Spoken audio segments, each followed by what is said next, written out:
funding to student-centered funding. Elijah, that's my submission. Does that? I'll be coming to you on the specifics then, on the student-centered funding, because of the areas that need to be clear for any other person who's getting into this. According to you, it's not changing the same help, but a different system then of funding these particular students. All right. Johnson, let me come to you then, directly into the conversation this morning. Yes. It's on digital skills and a digital dispensation. Yes. We can't talk about digital skills and a digital dispensation in higher learning if the administration of these skills is not also moving digitally. There has to be a confluence. Can't talk about digital if we're doing it the old way. But there's a perception that I want you to address here this morning, that it is when we're starting and we have not figured it out fully. There is either a perception of low quality administration of e-learning or digital learning vis-a-vis physical learning. What steps have you made as a university so that this gap or perceived quality gap is addressed amicably as the university, just like you said? Thank you, Ziba. When the COVID hit, specifically 16 March 2020, the institution of learning were closed, but we never closed even a single day. So our administration had to devise a way for continuity of learning, and the students enjoyed because there was no break and they graduated in good time. Then COVID ended, and people or students started agitating for physical learning and all that. Then the master students and others who had acclimatized with the new way of learning said, we still want to continue with blended because I can still take my classes while I'm in the office. I don't have to be the jam in the evening. But the other graduates who have more time in the morning are agitating. But I want to address the issue of quality. As much as there is online, the quality may come because the students, wherever they are running from, the environment, the parent may not understand why is my child on the laptop or on the phone from morning to evening, because from the parent's perspective, this kid is playing with the phone, not learning. Yes. And that compromises the quality. But for those who understand the online learning, it's a method of delivery like any other, and you take it seriously, there is no quality gap. So the quality gap comes because of the perception by the guardians that the kid is playing with the phone or gadgets. Yes. Yeah. The perception comes from this side, if you may, John, and I'm going to address it right here, that there's some programs as a university that when you start telling people that we are offering these programs digitally, then it makes sense of exactly how you are administering these programs. Are there some programs in the university that I get you. It's the module for like engineering, medicine, the deans of those two faculties declared to the university, as much as others are going online, we prefer physical learning because the practicality of the program administration, surgery. But as much as that is concerned, if you go to China, there is e-medicine, whereby in the University of Shanghai or in the University of Tsinghua, they administer program for across China, which China is like a continent. But they don't have to go to Shanghai University to do whatever. There is e-medicine where in the particular locality there are instruments and where you do, but you are guided by a lecturer who is in 5,000 kilometers away or 2,000 kilometers away. So the university have not reached there, so we requested the program that require physical. As much as there was COVID, you can remember the medicine was still teaching. Yes. But we have breaded. We have breaded where the theory they do online and the practical they come to do it online. Yes. I mean physically. And even the exam are physical. Yeah. 2020 to 2024, you would say. Yes. Is quite a short period. Yes, yes. When you look at percentages, what would you put it at? In terms of saying, well, for us when it comes to e-learning, we've completely figured it out. Well, we are still offering e-learning to some program. Yes. Some are at home, some are here. Yes.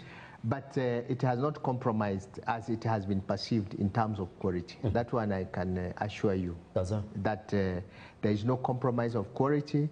it's only a few who wanted maybe to be physical, and there is no capacity for accommodating everybody. They're still at home. Yes. But it is the deans of the faculties who actually says our students have said they want physical, or they want e-learning, or they want branded learning. And the university is a democratic institution where there is a freedom of expression, and we vote those things in the Senate, and we say, as much as for, as for those who are for online, say we want online. For physical, say physical. For those who want branded, and that decision is made at that higher level. Yeah, and the student, if they're not satisfied, they come and say, no, the decision that was made on our behalf, we are not comfortable, we want physical, and that decision is looked at and it's accepted. Dr. Beth, yeah. I want to come to you as well on this particular issue for administering programs online. Open University of Kenya was perceived as a game changer. When you look at the reasons behind launching it, you wanted to cut the limits in education. Is e-learning an area that you stress at an Open University? Thank you, Elijah. At the Open University, all programs are offered purely online. Yes. We do not have an option for where students come to campus. So all our programs are offered fully online. So we fully embraced e-learning. And we've put in place control measures to ensure that what we offer is quality. And we've used the learning management systems available to reach to our learners and even provide the resources needed for learning. Yes. We have one of the things that we've managed to work around as a university is offering technology courses. So we have 3 courses. We have Bachelor of Data Science, which is a science course, and we have Bachelor of Cybersecurity and Digital Forensics, and we have Bachelor of Technology Education. So for these 3 programs, which are purely require practicals, we've adapted what we call the virtual labs. So we have virtual labs where learners get to interact with we have scientific labs where they can interact with the apparatus virtually, guided of course by the instructor. And we also have the virtual programming labs for our computer science students where they are able to perform the computer simulations, kind of a playground for their practicals. So I would say that as the Open University of Kenya, we've managed to figure out some of the technicalities around e-learning, and so far we've ensured that what we offer is quality and it meets the international standards. That's it. Like when you say international standards and you point out to virtual labs for this particular courses, I mean, when you look at the administration of courses on these virtual labs, would you say that it's just a copy and paste of a real feel of what maybe somebody in a different university or a TVET somewhere is getting by interacting with the teacher one-on-one? Not really. It wouldn't be a copy and paste. Yes. So what we've done, we've had capacity building for our members of staff to ensure that what we offer is quality, and most importantly, when it comes to our assessments, we make sure that the assessments are authentic, in the sense that all the requirements are met, so that we also limit a chance where a learner would probably, with technology, one can even have someone else do it and have it as their own. So we've put in controls to make sure that the learner does it themselves. Yes. So when it comes even to the assessments, we have tools that ensure that the content is not plagiarized, and at the same time, we also have some controls in place, especially when it comes to the use of the technologies. For example, the Safe Examination browser, that we make sure that the learner, we are shifting from the traditional form of education, which was teacher-centered to learner-centered, but we have controls in place to ensure that the content offered online is authentic. Thank you. Pretty much. Dr. Joseph, I'll be coming to you shortly. John, just indulge us as well, just a little bit, as the Dean of Students. I mean, you're interacting with the students on a daily basis. You can even tell the mood and feel of this particular courses. Is that where the perception begins? That in one way or another, even when it comes to auditing these courses from a university perspective, that once these courses go online, then there's an aspect of quality that we're losing if you're onboarding these courses online. Is that what it is? Is it a perception or it is a reality? Well, it's both perception and reality, that the student prefer one-on-one interaction with their lecturer. So therefore, physical learning, they would prefer that because they're able to ask the question real time. Unlike when you are virtually and you are 200 of you in class and you are shooting your heads in the Zoom and the lecturer may not be able to answer all the questions.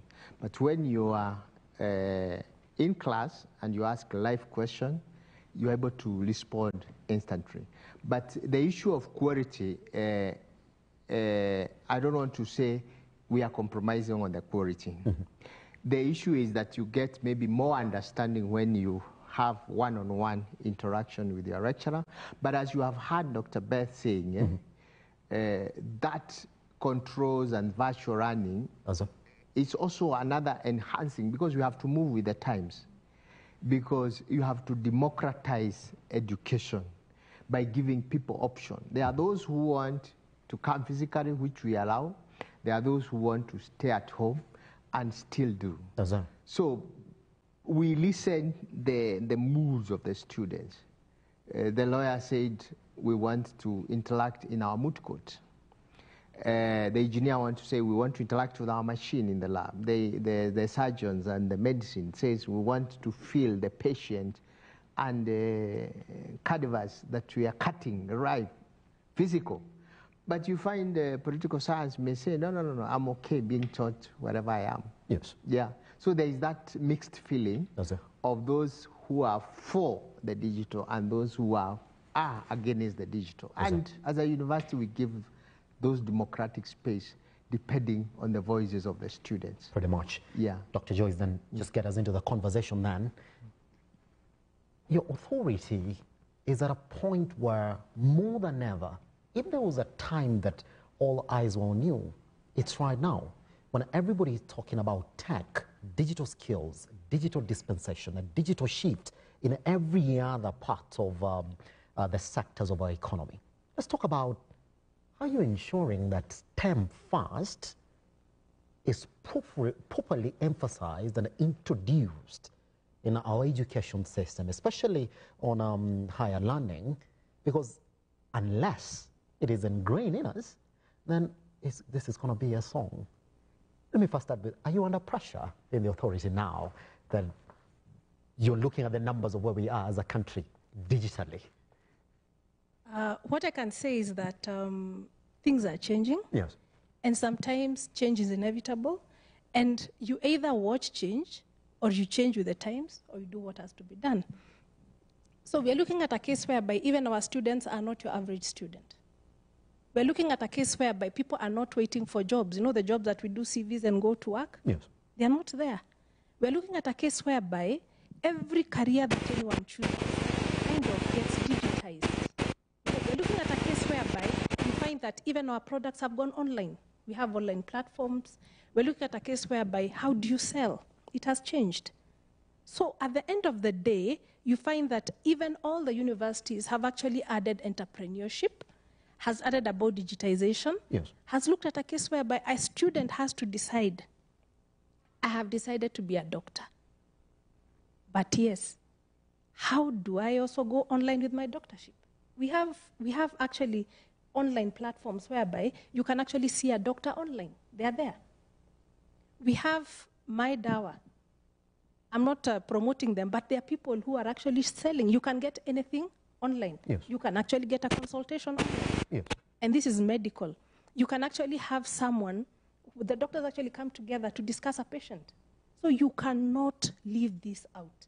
Of course, there's a practicality. There are things that have to be done practically. But at the same time, we are moving and people have to change. Curriculums have to be modified. We cannot do things as usual. Even in agriculture, we are not going to continue planting a lot of using our local small equipment. How are we going to get food secure? It's by leveraging on the digital things that are actually happening. Awesome. We find that we have our students who are actually going online on YouTube, and they're seeing how things are different. Even the lecturer has to be different now, because a lecturer will be asked a question by a student, but I saw this in the US. With your old notes which are yellow, how are you going to answer that student? So things are changing, and there's no way we shall stay the same. Does that? Yes. So one of your mandates as an authority is to provide funds for research. And I know that majority of the applications are coming from majority of these universities. They've got bounds of research they would like to be enabled to conduct. Would you say that now, more than ever, you're more skewed towards research around digital skills? What is happening is that in the ministry, we have the Directorate of Research, Science and Technology, which actually has the National Research Fund, which is supposed to be given 2% of the GDP of the country to give to the lecturers. We have tried, that has not happened, but it's because of the priorities. But what I'd say is that the government would like to prioritize research, science and technology, and innovation. It is in our interest to prioritize that, because that is the only way people actually go to the Silicon Valley. But we have a bit of constraint, because at the end of the day, we are told there's a hungry child here. We have to go to some medical issues. We have to build a hospital. Those are the constraints we have.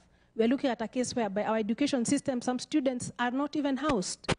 Are they going to land under a tree? So those are the little constraints we have. But I can assure you that we have the STNI Act, yes, which actually clearly says that every researcher needs to be funded. Why do we need to fund our research? It is important because we shall be looking at our own issues, not donor-funded issues. Because yes, lecturers, they can tell you, they get funding from donors, but the donor will tell you what to do.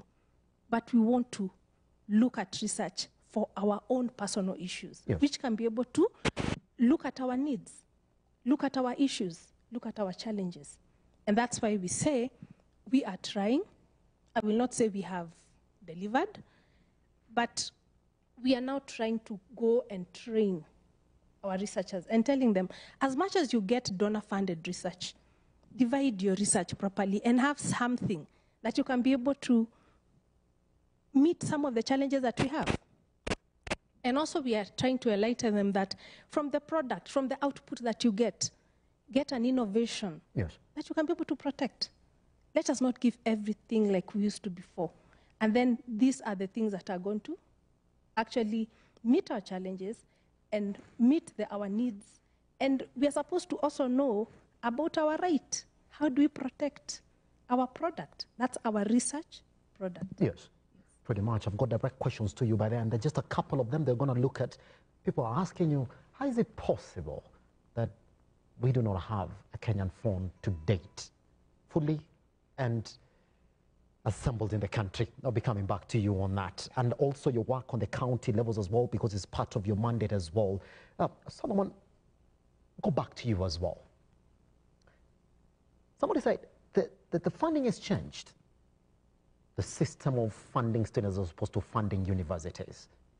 And John will be answering that shortly on whether indeed funding universities would continue and what students are saying about this new system. But then there's a special question here for you, in this sense, that yes, you're funding students. A majority of them are coming out of these universities with proper skills. But then when we go to the job market, it's something that even our government is admitting currently as it is, that we are struggling to onboard all the graduates from the market. So here's a case where you fully funded this student and you really used a lot of money and you want it back as well, because part of your mandate is that when you fund students, you need to get it back as well. But there's a special case here where you're funding every other person who qualifies without specifically looking at the courses that the students are taking. Here we are seated talking about how the UN is saying that up to 2035, 400 new jobs are going to be created in this particular area. So, Solomon, if you sit there, there's a sure bet somewhere that if a student from the Nairobi University is in an area that is talking about tech and digital skills, chances are that in the next 5 years or 3 years, this person is already employed and it's possible for you to start getting your money back. Is that something that you're looking at? That maybe now we've changed this funding system to funding the student as opposed to the university, but which student? What are you doing? Because you're losing money, aren't you?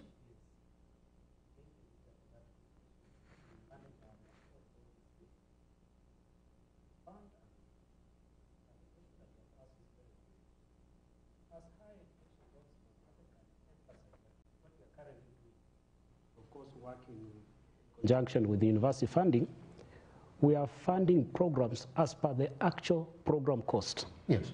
The cost of medicine is different from the cost of offering education. Ideally now we are assisting the new funding model. The major aim, as announced by the President on 3rd of May 2023, it was to assist the university to manage the financial challenges. Yes. Most of them, when the self-sponsored program went down, they missed on some income stream, and most of them were struggling. So ideally, we came in, and the reason why they were struggling, there was a funding formula called DUC, Differentiated Unit Costing, where the government was to fund up to 80%, and the child was to pay, the student was to pay 20%. 20% they could apply for that, 20% from HELP or well-off household were to pay from their pockets. However, because of the funding challenges, we did not really fund up to 80% from the government side. And most of these institutions started struggling. And the major reason is that we are not funding programs as per the actual program costs. When the university new funding came, first we allowed the university to declare the program costs.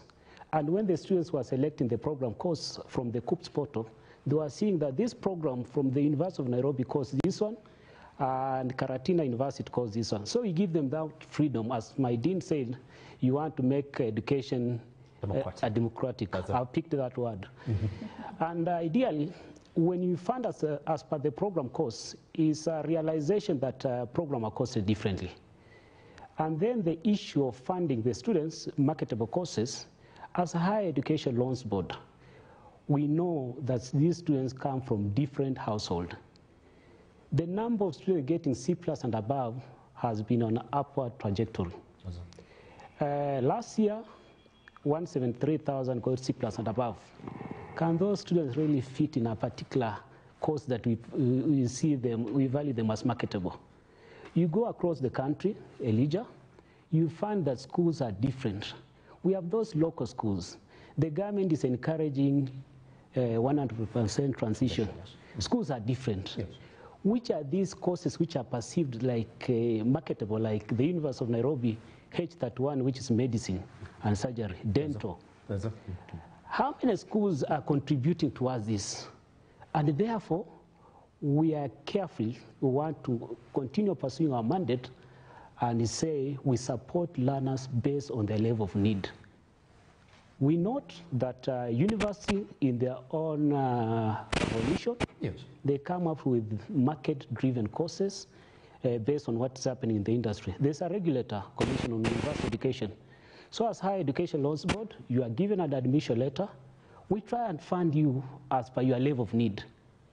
We meet two orphans, one going to medicine and surgery, another one going to the course that I did, education. Should we treat them differently? Yes, we can treat them differently by funding them as per the program costs, yes, but giving them the percentage of loan and scholarship should be the same. Yeah, we submit that each and every course is equally important for the development of this country, yes, because in the universities they enjoy what we call academic freedom, and they do research before they bring courses on board. Yes. Yeah. Pretty much. Just before even I leave that particular area, and we're gonna go back and then talk about how your funding system now might be affecting even those people willing to go to university. And just holding on that, let me just cross over to John as well, because I'll be coming back to you, so we tie that point together. John, you know what it is now? that you lost a lot of students who were supposed to come to Nairobi University. If you look at the number of students who opted not to come to Nairobi University, it was big in the latest admission that you did. You will see that 6,000 students who qualified to go to university, Solomon, just opted not to go to university. Well, what we did polls of why majority of this chose not to go to university, they said, well, if you look at the new funding system, good, it is cheaper to go to university now, Solomon, as it is. And even better when you qualify to a more expensive course, the way you're talking about. We fund the cost of the cost of the degree or the program in a particular university or institution. But then later on, you find that this new system of funding demands more of you than it was before when we were funding these universities directly. John, could you confirm that indeed, when you look at this new funding system, it sort of put away some students who would have gladly joined university, knowing now what the implications are when Solomon comes calling later on for the money that they gave you so they can give to Simba? Well, right, I think there is a lot of need for sensitization. The new funding model is better than the old one. Yes. Because when you go to CUSPs and you are selecting a course, you see 620,000 for medicine. Automatically, it raises the hair on your head without looking how is it going to be financed. Out of that 620, I think 53 is about scholarship from the government and maybe 40% from the loan. That makes 93% from the government. Yes. So you only calculate like 7, which I want Solomon to clarify, like 7% of that 620 is what is going to come from the parent.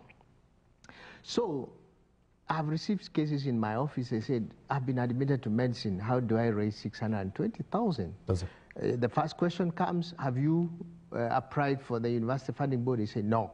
Have you applied for the help? I tried and, well, I didn't manage. How do you want me to help you? Because the government has already put the money to help you if you don't. So as university, what we did when we were admitting the new first years in September, yes. Because they came without anything, we just say, come with a form showing that you have applied for University Funding Board and a form showing that you have applied for the Higher Education Loans Board. With those two, unaingia kwa system without any single coin. Then we wait for the remittance from the government and the help, and then we calculate the balance of what is remaining for the parents to pay. And that balance, you can still apply for a bursary with the help and any other sponsor. And your work is to access the higher education having been catered for by either the government or a will-wish. Yes. So I want to demystify to the new people when they see the big figure on the CUPS website and they wonder, where will my parent get this amount of money? Yes. I think the government has already figured out the aid from the beginning. Mm-hmm. And students should not worry about the fees. Just focus on your program, if it's medicine, if it's engineering, computer science, geology, or whatever. Yes. And then leave the other, whatever, to be advised. But I request our sister organization to do more sensitization on how do I finance my higher education. Pretty much. That's why you come in again before I cross over to Dr. Beth this morning as well. That indeed, on paper, fantastic. But when people got to sit down and study, and Solomon, you will be either confirming or denying this morning, that even the cost now of majority of these quality courses that we're talking about here in medicine, in tech, in digital skills, that later on, once you start paying back now, this money that the government is giving you on a need cases, you'd rather go to a private university. It's about the same now. Yes, the new funding model allow me, because the dean requested, yes. First, is student-centered. Students come from different socioeconomic background. Yes. Our households are not different. They are different, households are different. We are not the same. So we promote what we call equity and access to higher education. How are we doing this one? When these students apply, first, they go to the portal, they see the program, they decide.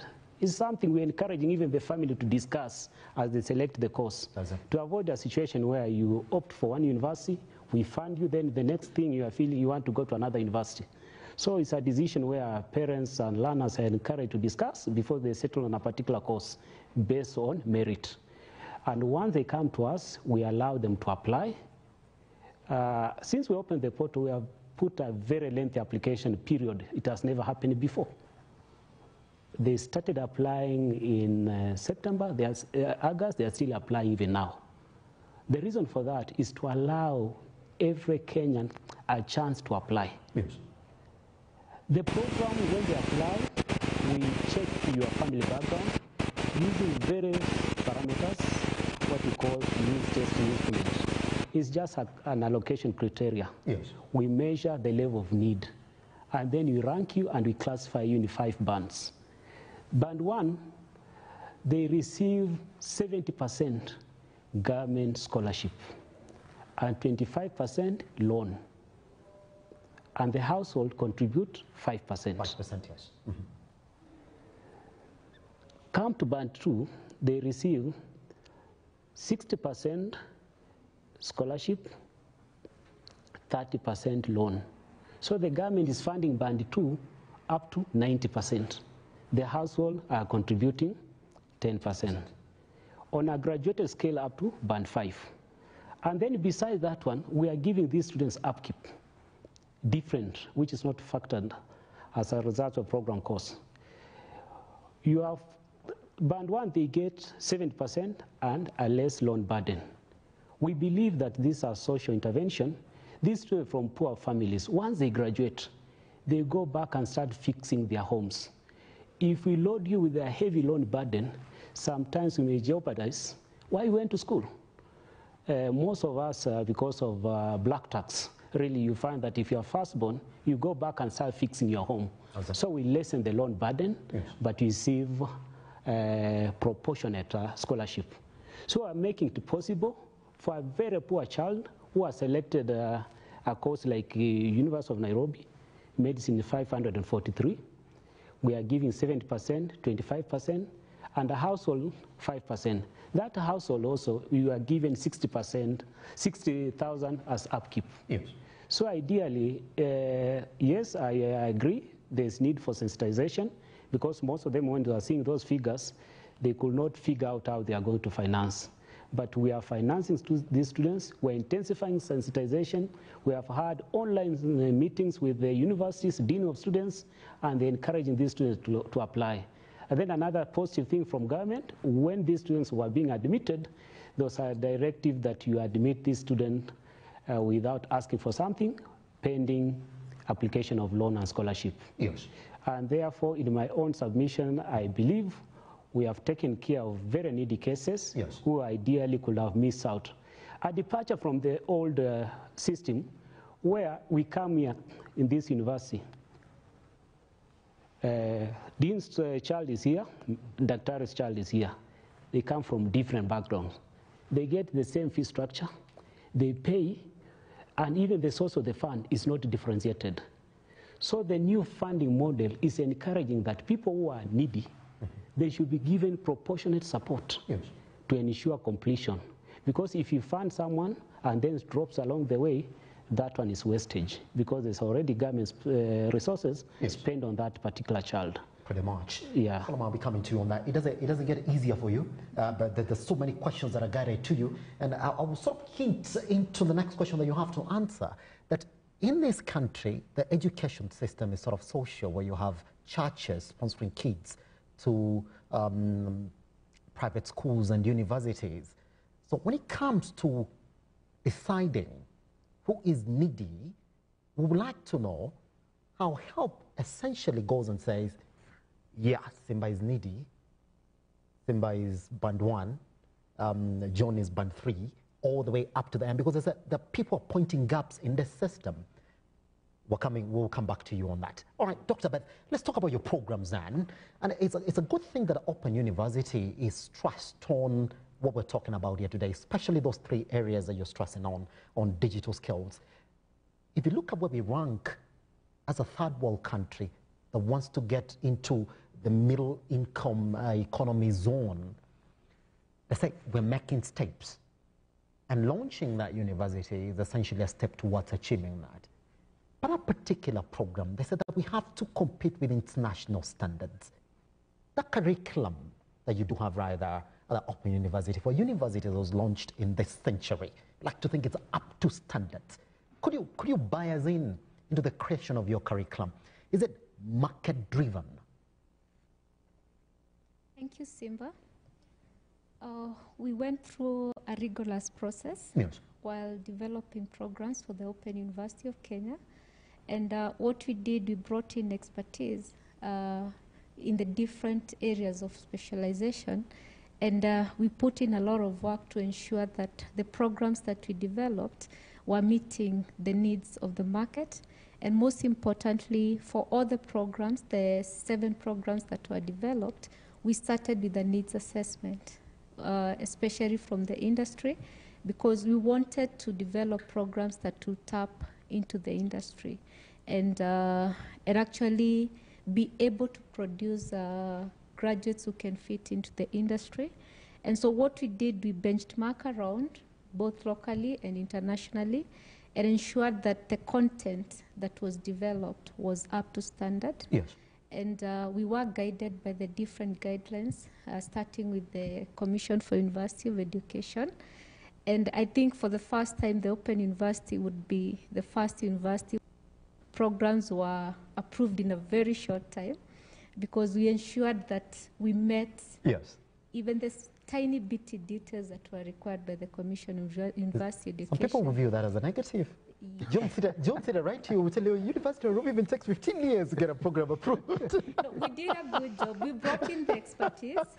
So we made sure that our curriculum developers were the best in the market. That's it. We even tapped outside the country.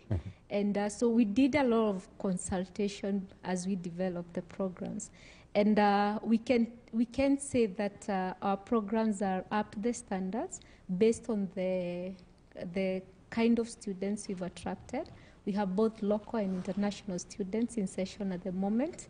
We've even attracted some of the top people in the country in the education sector and also in the corporate world. Yes. So I'd say that Open University of Kenya is actually a place to watch as far as revolutionizing education is concerned. Yes. Both in the country and also internationally. Pretty much. I want you to hold there, because now, Dr. Joyce, the next question is essentially what Dr. Beth is talking about right there, that indeed, they said that the programs is market-driven. When I look at your mandate also, it is to strengthen high-tech areas in the Kenyan market.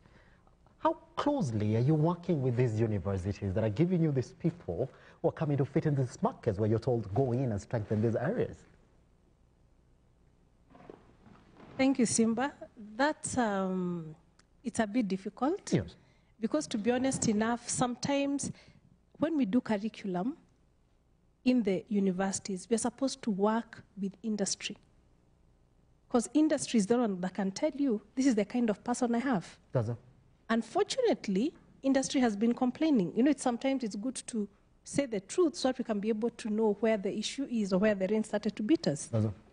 Some of our programs need to be streamlined a bit. Some of them, as you had put in your discussion, with the 4th industrial revolution, as we are moving, will actually not be necessary. They'll have been overtaken by events. So I will talk from the ministry point of view as a person who will tell the universities, can we please revise our curriculums? Can we please look at what is important?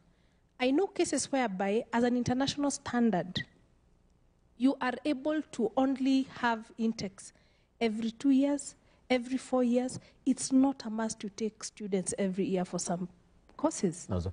Because you're taking them to go where? Are we training for the world? Are we training for Kenya? Are we training for ourselves? And now that's where we have to look at ourselves and say, are we doing curriculum with the student in mind? Are we doing curriculum with the country in mind, with the socio-economic development? So what I can say, it's something that we really need to look at. We have many institutions, we have QE. So even as they approve, I think we also need to sit down, have a Yes. forum within all the sectors, and go down and see what is important. Does that? Now, Dr. Beth, that's when I come to you. But we said we're going to keep on taking it back and forth. You know why John is proud? Sitting right there next to you. That there's a reputation that the University of Nairobi, and I have to say that because he said, you don't just even say the university. There's a meaning behind that. That you don't have to go very far for you to know. Even the learners out there know that when you go to the Nairobi University, or the University of Nairobi, it is good in ABCD. There are some universities across the country that have just got a poor reputation when it comes to their market approach to some courses, without mentioning names. For a university that was just launched, for lack of a better word, I would say the other day, what do you want to be good at? What do you want to be good at? When you look at the Open University of Kenya, it is good at what specifically? Because the question has been thrown to a lot of these institutions. And you can't be good at everything. With these investments and research, it's got to be directed to a certain area that you want to coin your institution under. What do you want to be good at as the Open University, okay, in this conversation for digital skills? Okay, thank you, Simba. The Open University of Kenya, soon we're going to have 2 universities in Kenya. That's it. John, you have contested. Reason being, we are both unique. That's it. The Open University of Kenya comes in as a special university, and we seek to demystify e-learning. There are so many questions that have been asked in the past on the quality of e-learning education. So as the Open University of Kenya, from inception, we made sure that we ensured that the quality was preserved, that there won't be a difference between a learner who went through the traditional brick and mortar university and a learner who goes through the Open University of Kenya. Yes. And the difference that we bring in the university education system in Kenya is to start with the flexibility that we offer as the Open University of Kenya, where learners are able to study from anywhere in the world. When the President gave us the charter in August, he said that even the Maasai back herding his cattle in Samburu will still be able to attend classes, which was not the case with the traditional university. And so we offer flexible learning, and we also take learning as a lifelong process, where we are not limited by age. It's a continuous process.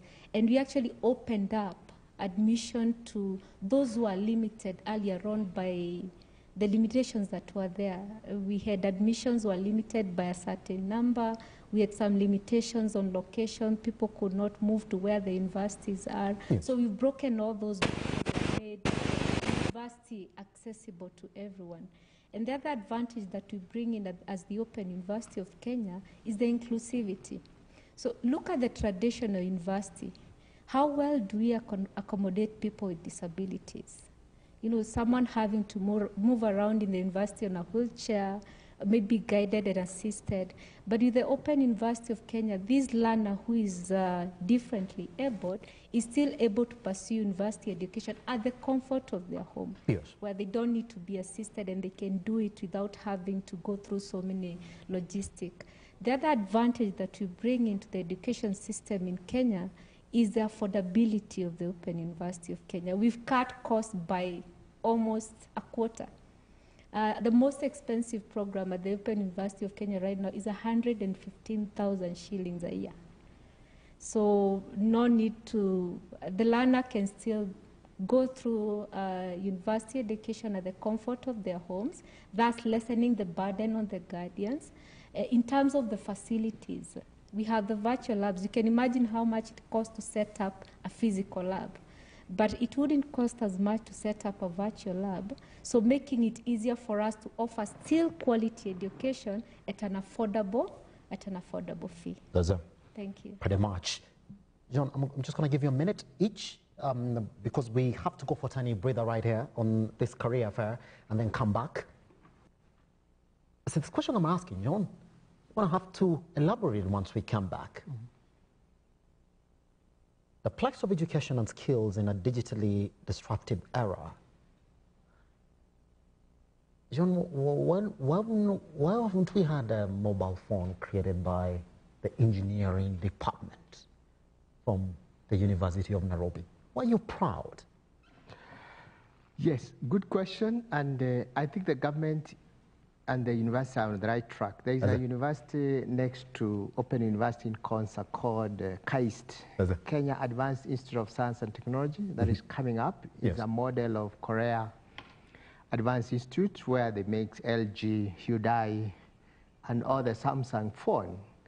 And Konsa City being the Silicon Valley of Africa, that university, which will be also a specialized university like OKA, will drive that in conjunction with other engineering universities like University of Nairobi and Kimathi, among others, to drive innovation right there, because we want our own product.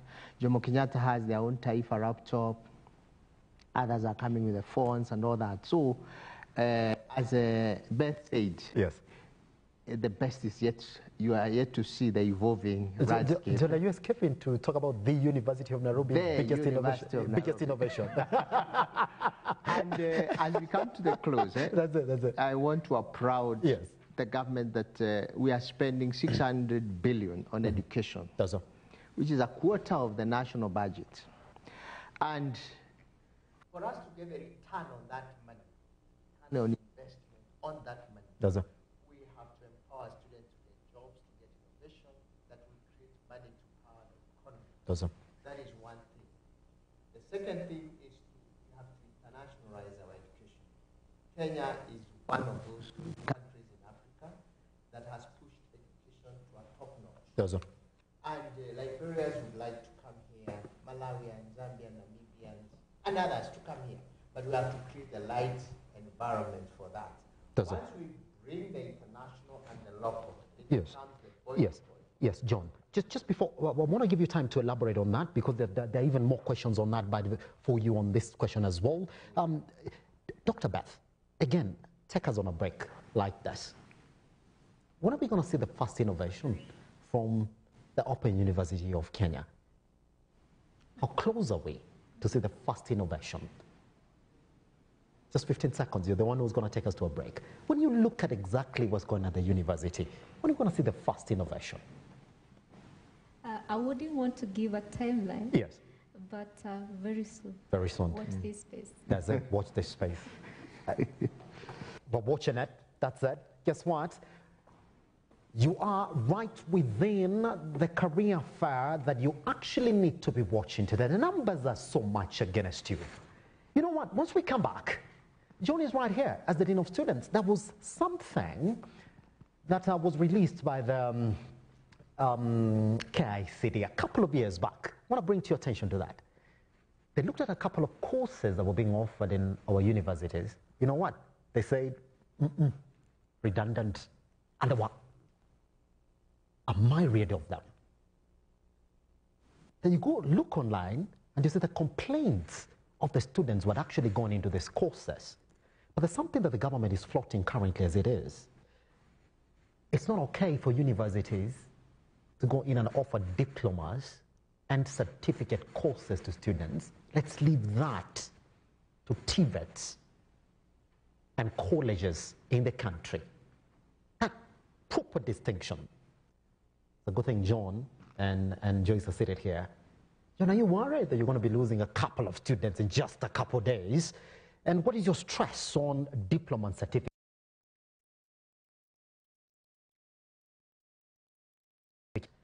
At the University of Nairobi, how different is that from a degree course in the same university?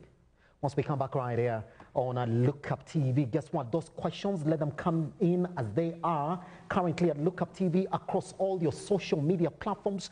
We are right within our first break over this career fair right here from the University of Nairobi. Skills in a digitally disruptive era. Live from Jandaria Center for Performing Arts. We come back, we handle the next part of our conversation on what the market needs vis-a-vis what we are producing as products from these universities. And from a research perspective, are the counties involved in this conversation? Dr. Joyce is here. She's going to be able to answer that. And the biggest question for university funding or higher education funding in the country, how do you know whether I'm needy or not? Once we come back right here on Look Up TV.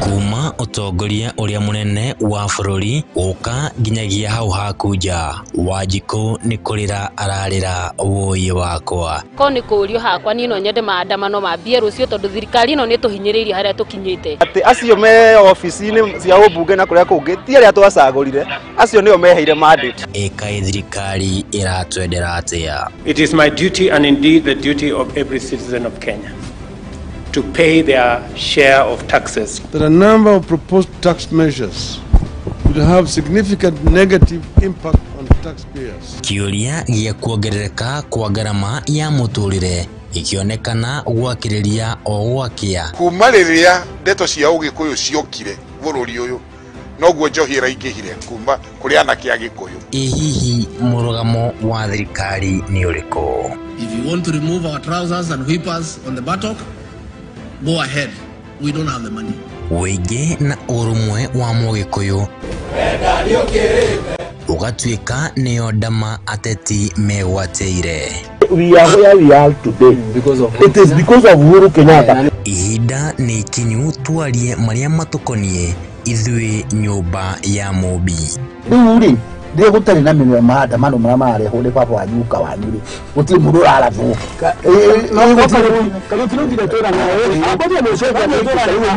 nyitanira na Kariuki wa Ndwati akiunanira Njong'wa na ateti o hamwe na atongoria makirunga ici ni o muthenya wa mwambĩrĩrio thaa 2 cia hwaĩ-inĩ nginyagia thaa 3 cia hwaĩ-inĩ tukigereka gabiru utongoria wa bũrũri tabarĩra-inĩ ya kuendete ya kurunga igĩrĩ gũkũ kwa Muthingi TV kĩhumo gĩa gũtherema.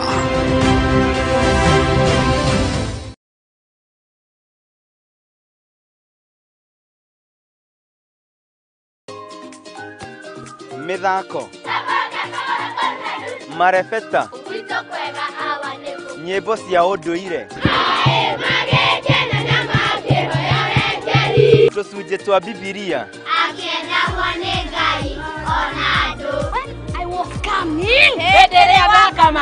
nyitanagĩra nani MC Hype Jemo o juma kwambĩrĩria thaa 2 nginya 3 cia kĩroko tũgathoma tũgakena na tũgacanjamũka.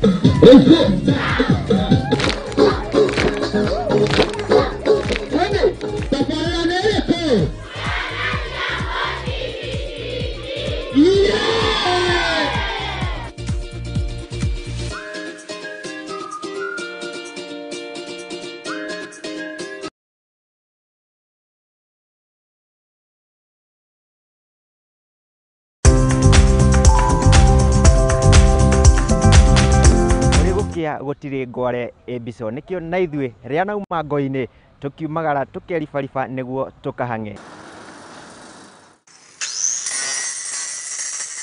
guku ari tabarĩra-inĩ ya mwĩhang'ĩri guku kwa Muthingi TV. Uguo ni tutambũrĩte kĩo na wĩrutĩri waku mĩethere-inĩ nikio tukaga o hau haku wĩra-inĩ tukagĩa gĩikaro tukamenya ũhangaga atĩa na wanjĩrĩirie atĩa. Thondekaga indo cia thukuru kuma baby class. Ngĩandĩkwo nĩ mũthuri wĩho andĩkĩtwo gĩbanda kĩ harĩa rũgongo. Nĩ o kiumia wa kerĩ ciĩhanda thaa 2:30 nginya thaa 3 cia ũtukũ tabarĩra-inĩ ya mwĩhang'ĩri o gũkũ kwa Muthingi TV na ni Mwangi wa Mũrugi.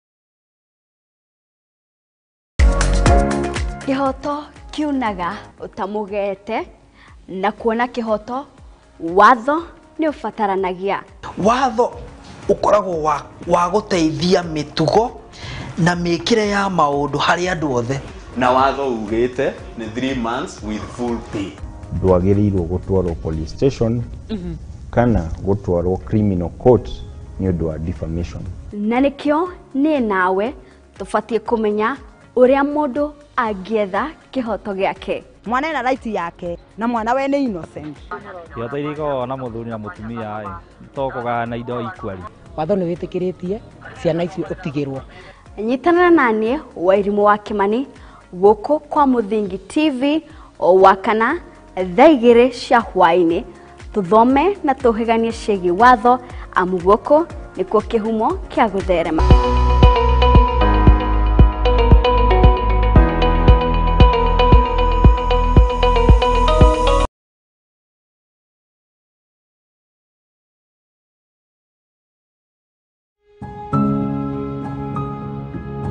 Riria turatura muturire-ini uyu ni tucemanagia na maundu matiganite, mamwe magatiga ironda nene ngoro-ini citu na mamwe magatuika rugano rwa gutura ruheanagwo. Ndiranengeria mwana wakwa iria, mwana ndari na outlet, ndayambirie kuiba, mwana kiambia kurutira kioro kanua na maniuro. Wathi kirabu no nginya urika uria andu a kirabu mekaga no wikore magero-ini haraka muno. Konge ni arata matwikirie, konge ni endwa aitu, amwe makimenyaga aria angi matekumenya. Kirinde magucagia bangi magoka makanjoherera muthi-ini makahura ngundi ta bag kama bag ya boxing weka atia sasa sijui nie ndio ndoka tunoherero hari na muthi hau lakini sasa the end of the day nduri na handu ha kurira na nikio nie teri wa Mwangi njinyitetie muthiori gwethana na andu mena rugano rwa mwanya tugakorwo tugikara thi nao magakorwo magituhe maria manatongana namo ni o muthenya wa Juma thaigire cia hwaini thiini wa tabarira ya rugano rwakwa guku kwa Muthingi TV.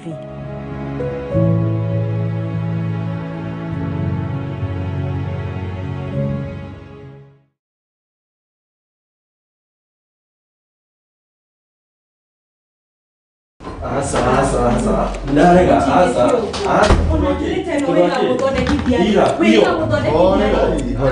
Karibuni na mwikare thi munjire niki kiaria kingi. Pastor, mundu toyo okaga utuku biu na ndari uguo tene. Thiku ici ona thimu yake ndigikwira ndamehutirie ri. Ni password yekiraga. Maundu ta maya nimo mahagurite ihiko nyingi. Na ithuĩ Muthingi TV tugakurehera tabarĩra ya mwanya itagwo kwiregeria. Ungikona mundu ciana cia nyarara muthu umenye mutumia ucio no monete ya no nginya wambe wamukire mundu hietha thamake o muthenya wa kiumia kuma thaa 4 cia utuku nginya thaa 5 na niĩ Njuguna wa Ngugi.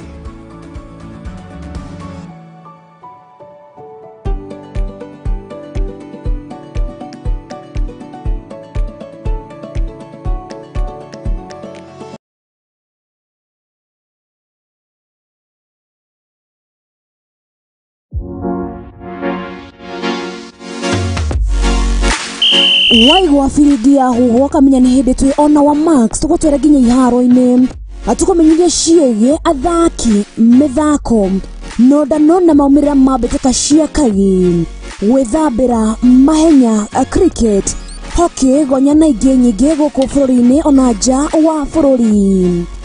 Nyitanagĩra na niĩ That Sports Girl wa Boy wa Njaũ o Juma wona cianda wega thaa 8 nginya thaa 10 cia hwaĩ-inĩ tabarĩra-inĩ ya metameta cia mathako gũkũ kwa Muthingi TV.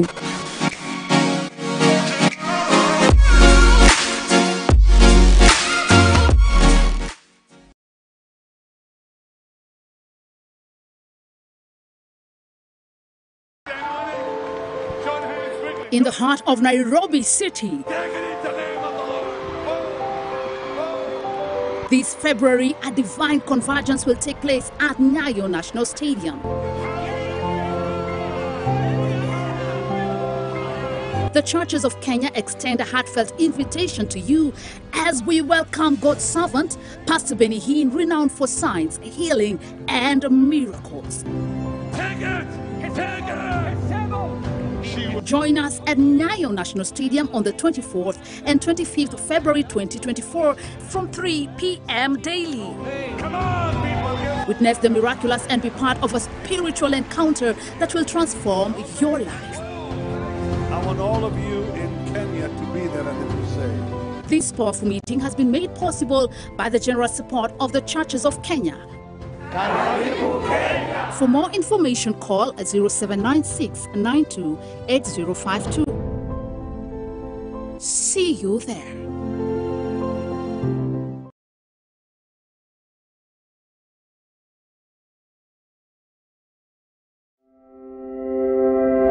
Look Up TV welcomes you to attend the first career fair themed The Place of Education and Technical Skills in a Digitally Disruptive Era. The event will be streamed live on our TV and digital platforms. There will be a battery of professional speakers from diverse career disciplines. Join us for an opportunity to sharpen your career choices and make informed decisions for the future at the University of Nairobi Towers on the 22nd of February as from 9 a.m. to 1 p.m. Don't miss out.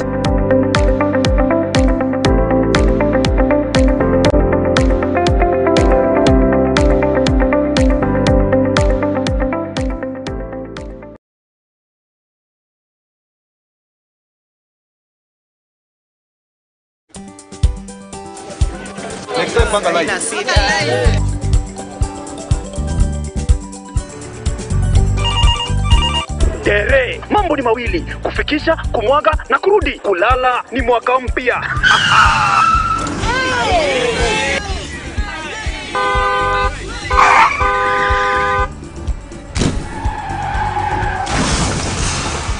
Bua muka we mse. Nini mbaya? Wewe kwani wani vile dereva anaendesha gari vibaya? Lazima tususe. Anaendesha gari na kwa simu the whole time hata angalia barabara. Mseni ndio ama tusimame. Wewe dereva wewe, mwaka iliyopita peke yake watu zaidi ya 3,000 walipoteza maisha yao barabarani kwa sababu ya tabia kama hizo. Hautatuangamiza tukiona. Naomba msamaha, nitampeleka vizuri. Si wameomba msamaha. Sasa tuende tusafiri kwa mwendo wa aste. Dere Smart hufikisha abiria salama. Ujumbe huu umeletwa kwako na NTSA kwa ushirikiano na European Union.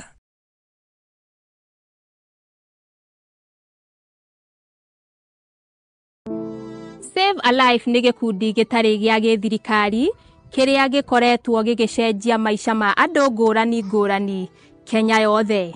Nginyagia haha nĩ tũcenjetie maica ma andũ makĩria ma 100,000 through gũtwara arwaru thibitarĩ, gwakĩra arĩa matarĩ na cikaro, kũhe andũ irio, gũteithia ciana iria ciũrĩire mabarabara-inĩ na kũ-empower mbeũ njĩthĩ. Nyitanĩra na ithuĩ o mũthenya nĩgetha tũkorwo tũkĩnyitanĩra hamwe gũteithia na kũgarũrĩra maica ma andũ. Save a Life, transforming lives.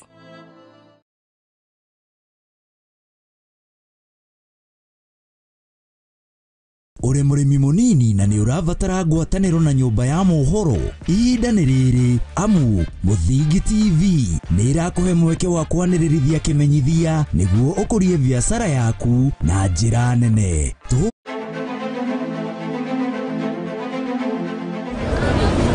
Kuma utongoria uria munene wa bururi uka nginyagia hau hakuja Wanjikũ nĩ kũrĩra ararĩra woi wakwa. Ko nĩ kũrio hakwa niĩ no nyende maandamano mambie rũcio tondũ thirikari ĩno nĩ tũhinyĩrĩirie harĩa tũkinyĩte. Atĩ acio me ofici-inĩ cia ũmbunge na kũrĩa kũngĩ ti arĩa twacagũrire, acio nĩo meheire mandate. Ĩkaĩ thirikari ĩratwendera atĩa? It is my duty and indeed the duty of every citizen of Kenya to pay their share of taxes. There are a number of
Next conversation.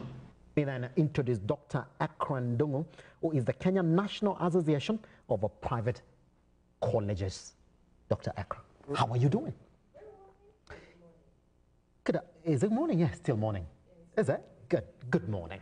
So here's why I want you to come in, because we've really gone through this particular conversation up to the point where we're asking, when are we going to see innovations that are coming from our colleges and universities, if indeed we're talking about digital or tech education enablers in these institutions? First, could you kindly introduce the association and generally tell us what you're trying to push for in this conversation for higher education learning in the country?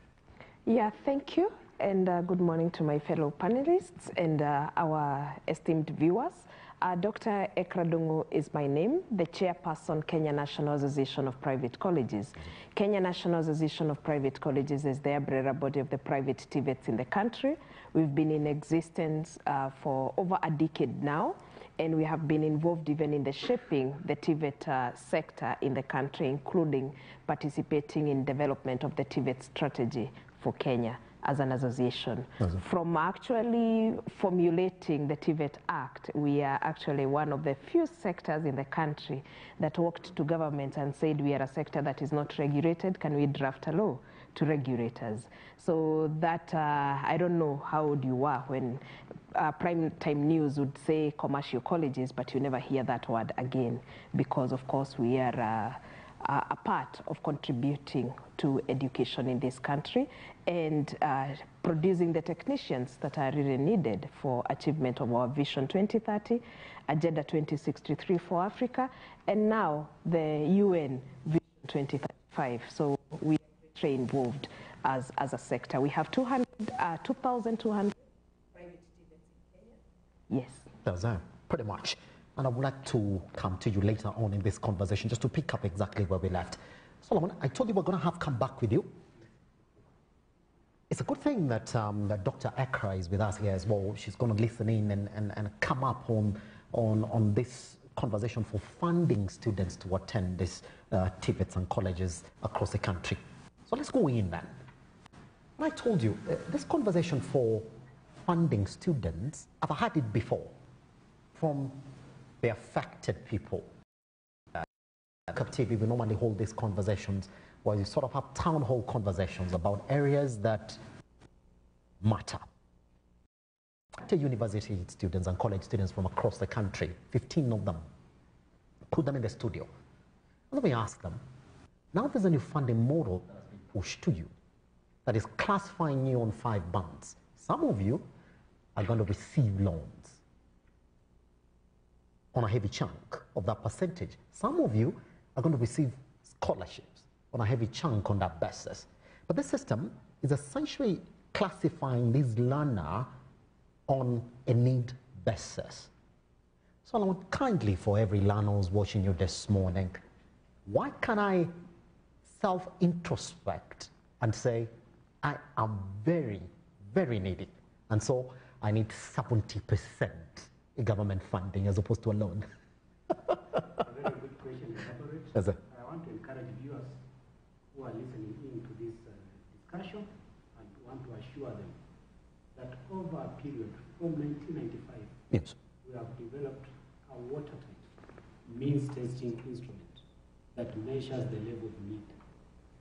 Highly validated, we use other database to validate the information that the students are giving us, right from the time when the student clicks in. Check the ID.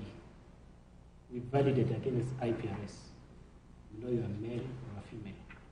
We know your names even before typing. To weed out the ghost students. That's the first thing. Later on, we ask you information about your background. Here for discussion, we are live. When the Nazi government came to be in 2002, there was that declaration of free and compulsory education. Free and compulsory education. You get that? Yes, sir. We have 2 elements where one decides to go to that and another one decides to go to a place that's not free. That's a discussion you have it, I expound on it.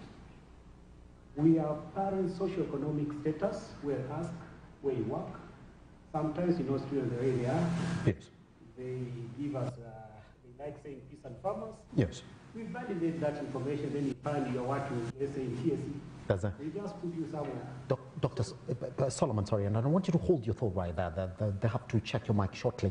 I want that to come out as clear as it can, because that's why you're getting a lot of heat as help right now. Let me cross over to Dr. Ekra, since you're just joining us at this particular point. Then let's talk about what it is now. You know what? Majority of colleges and TVETs are now getting given in the country is that in some sort of way, that when a graduate comes from university, there is this feeling that any other person who comes from a TVET is sort of market ready, or a college in the country is sort of market ready more than a graduate from a university. What are you doing differently to the point that you are able now to surpass what majority of these universities are doing in terms of your assimilation of the curriculum that we're getting in these colleges as opposed to universities, Dr. Ekra?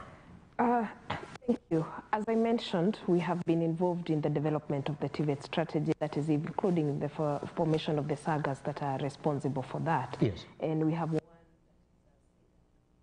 actually the TVET sector, we were the first people to start CBET training, whatever is happening in CBC. Everything is hands-on because we are producing technicians, we are producing skilled labor. So there is no way that we're going to send you a nurse, because basically that is what they're supposed to do. And those are some of the courses that are offered by our TVET institutions. When we talk of courses like masonry, there was an outcry in this country that people would not get plumbers. I believe you saw that it was prime time, including a particular county was talking about the same. That was the time that this country was building roads. That's the time we were developing our infrastructure. That was a season when we had the big four agenda, and one of the major agendas was housing and agriculture. And we really needed people who were hands-on. And at the same time, there was an influx of a demand for labor in other countries from Kenya. That is when we had a lot of Kenyans going to UAE. Currently, we are having a lot of Kenyans going to other countries, Canada and Europe, for the same. So for us as a private TVET, one of the things that, you know, the private sector is usually very quick to pick up and also to add on. And another reason why you find that our students are market ready, because most of the institutions are run by people who have been an expert in a particular industry. Yes, you find like our institution Trans Airline that offers anything to do with aviation. The person was in aviation industry, including Boeing 700 for decades, then came and started an institution. You find institutions like counseling institution. You'll find that the person who is spearheading that institution is a professional and an expert in that industry. So they are able to multiply themselves through our students. Yes. And various other trainings that we do. So it's a good thing to see that observation coming from a media that we are really preparing our students well to be market ready. And of course, in giving them employability skills, because at the same time we may give you all that, but then you have challenges of communication, you have challenges of self-leadership, you have challenges of conflict resolution, you have challenges of emotional intelligence. So those are things as institutions and as an association, we keep on encouraging our members. That is why even we have a standards committee to keep on checking what are our standards as private TVETs.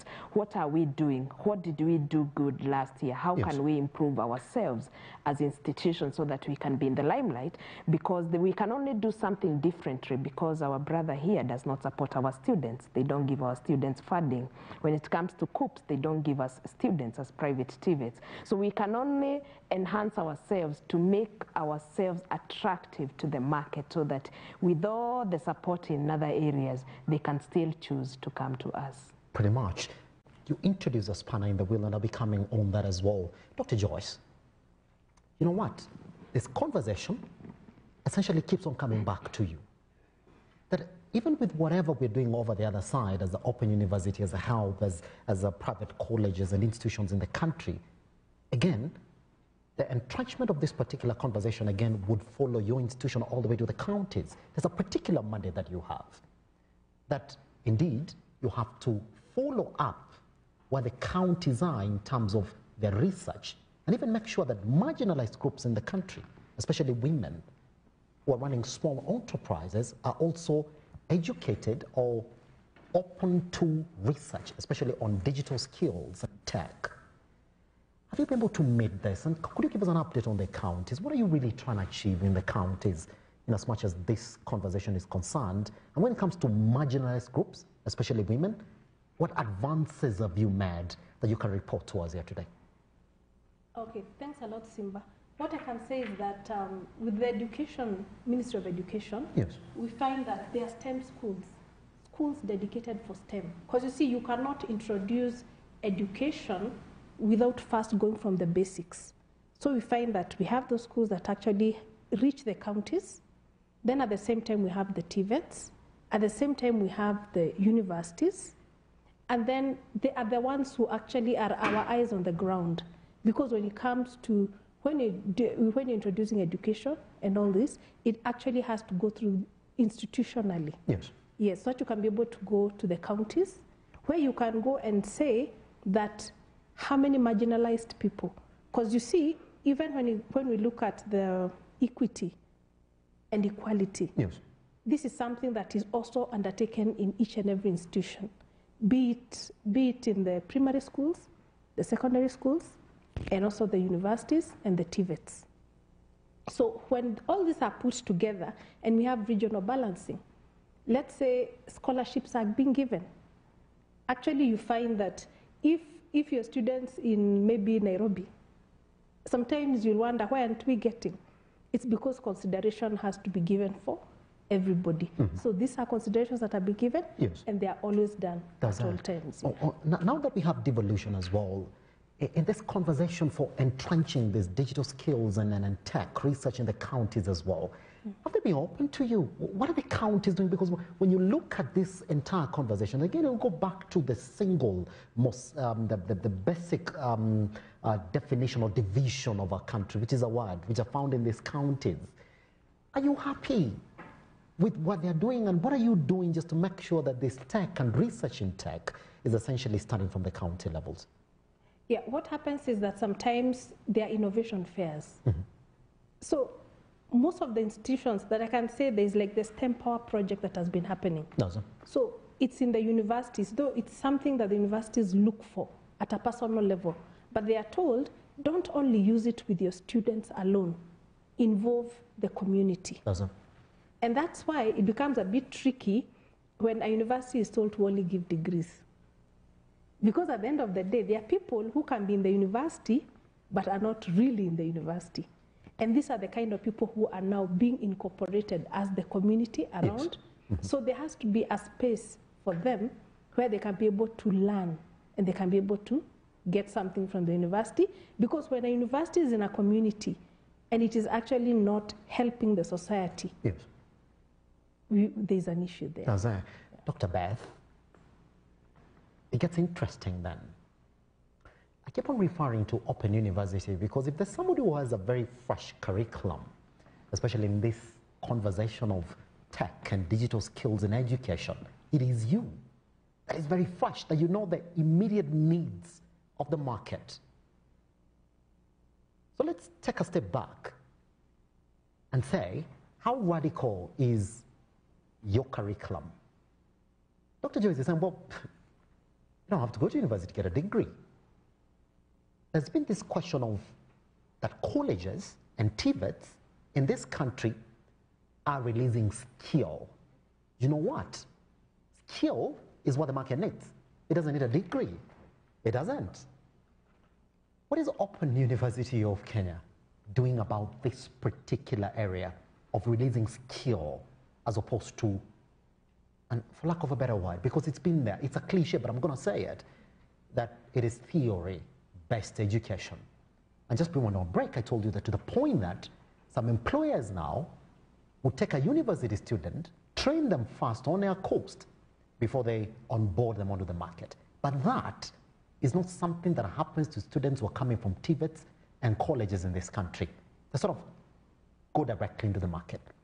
On that particular area, what is your program? Can you speak about how radical your curriculum is, that is just going to release students who are market ready? Thank you, Simba. As I mentioned earlier, our curriculums were developed intensely. And one of the things that we've ensured as the Open University of Kenya is that our curriculum are competence-based. And at our development stage, for each of the curriculum developed, we'd always ask, why are we training these students? That's right. And we consulted widely, even with the industry. So we brought in even the industry specialists for each of the programs. And we designed our programs, our curriculums in such a way that they targeted the market to meet a certain market need, depending on the different areas of specialization. So the other thing that we've done with our curriculum, yes, we've moved from the traditional textbook approach to learning, where you simply go through a textbook and you're required to answer some questions and that's it. Our content is more of learner-centered, where we concentrate more on the practical aspect of the knowledge acquired. So if you go through the content at the Open University of Kenya, it's more of testing on the real-world applications of the knowledge acquired by the learner. Yes. And one of the unique things that you have as the Open University of Kenya, we've adopted the micro-credentials, where a learner is enrolled for a degree program, but after attaining a certain percentage of the course, they are awarded a certificate. And with that certificate, you have a provision for step in, step out. So the learner can step out, go to the industry practice, yes, come back, complete another percentage of the course, go back to the market again, and eventually come back and complete the 100% of the course and graduate now with a degree. Yes. So in other words, we are not offering certificates and diplomas, but we have the micro-credentials model, yes, where we offer certificates after attaining a certain percentage of the course. And this is kind of a litmus test for us, that after a learner goes through the first part of the course, goes into the market, yes, they're able to tell, is this knowledge relevant to the market? If it's not, definitely the learner will not come back. But if they come back, it means they need more from us. Does that? Pretty much. But just before I cross over to Solomon as well, it's a direct question to you as well that I'm going to pose to you now. You know what private colleges and the TVETs pride themselves in? And I will tell you directly what it is.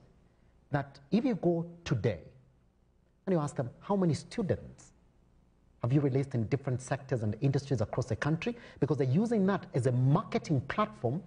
They'll give you a percentage. They'll give you a number. Dr. Beth, they'll give you a number. They will say, our students are working in A, B, C, D. This number of students are working in this, and this. That the TVETs and colleges are actively seeking to expose the students to the industry, as opposed to saying, well, we are open university, so once you pass through us, the market is going to know that you're ready. Is that something that you're actively seeking to do as an Open University of Kenya? That you're going to work closely with the market and tell them, you see that application they're trying to develop, you see that particular industry you're trying to develop, we have people who have learned on this particular curriculum. Are we going to see that happen from the Open University of Kenya? Sure. We have that in place. And so what we've done is that we have collaborations, yes, with the industry. So even as we take our learners through the curriculum, we still take them to the industry for practice through the external placements, where they can go for attachment and internship as they go through the program. Yes. So the other thing, we've also given our learners an yes, option of having their portfolios open to everyone, so that any new developments, the market can still keep track of new developments and innovation, yes, coming through our university. I'll be coming to you on, are you actively seeking direct placements of these students to these companies and industries. And I keep on telling you this, and I keep on referring this to you, that there's some institutions today, again, if you walk in, and this is happening in TVETs and colleges, where they'll tell you that once our students attain a certain training, they go to that particular company. There are those memorandum of understanding, and you find the majority of them are getting onboarded in these industries. Good. Solomon, now back to you as well. Before I go back to Dr. Ekra then, to talk about whether universities are threatening the existence of colleges by handing over diplomas and certificate courses. Here's where we are. You are talking about this need classification. And I told you, majority of these learners that you're trying to find for this particular tech courses, if you ask them today, Solomon, they will tell you, I am very, very needy, regardless. That even this system you're coming up with, they're already questioning it. They're saying, well, how do you know that I'm not very, very needy? Thank you, Simba. I want to assure Dr. Yes. Previously, we have funded some of your members through a product called Afya Elimu Loan. We are giving loans to private medical colleges, and it really worked. We have been funding private colleges. We work with them through partnership arrangement. Yes. Some of these private institutions, they are giving bursaries in form of support. So we have an arrangement where we can craft something like we create a revolving fund, so to ensure sustainability of that fund. So I want to assure Madam, we are doing it even though to a small extent, but we hope that going forward we do. Back to the means testing instrument. Yes, even when we are seated here and someone wants to give us things, we'll try as much as we can to demonstrate that we deserve more than. That's the human nature. To do that, yes, you are supposed now to ensure that you limit subjectivity in the loan application. You avoid what we call that you just decide, Silver comes from this, I'm giving Silver to one. Yes. So we do scientific method. MTI will revise it every year. We do some arrangement, we simulate. We ask all manner of questions, yes, just to know our customer. And then the government is very rich. We have some programs. For example, we know we have some Kenyan senior citizens who have been put on social protection fund. We have pocket of marginalization in this country. We ask applicants where they come from, not for purpose of profiling them, but just understanding them so that you give proportionate support. Yeah. We are very strong on affirmative action. Orphans, people with disabilities, and then we validate that. We don't just ask you about if you have disability. We validate it against the database of the National Council of People with Disability. Yes. Just to ensure that we are dealing with credible people. We come to parent socioeconomic status. We can ask you about your income. Mostly we'll give the net income. No one gives you control, how you control the other bulk, but we are keen to mention that net.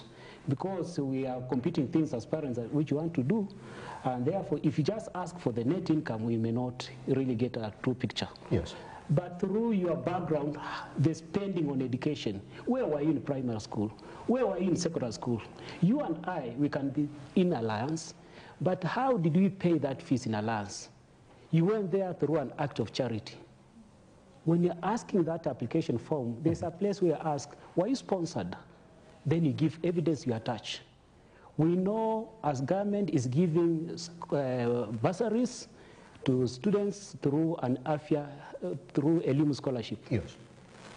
We have that database of that. So we analyze and rank these students. It's very objective. And therefore, you will have, Kata one, you're likely to see these people like orphans, PWD without any income, and very poor Kenyans whose parents are surviving on social protection. Mm-hmm. We have that database. Yes.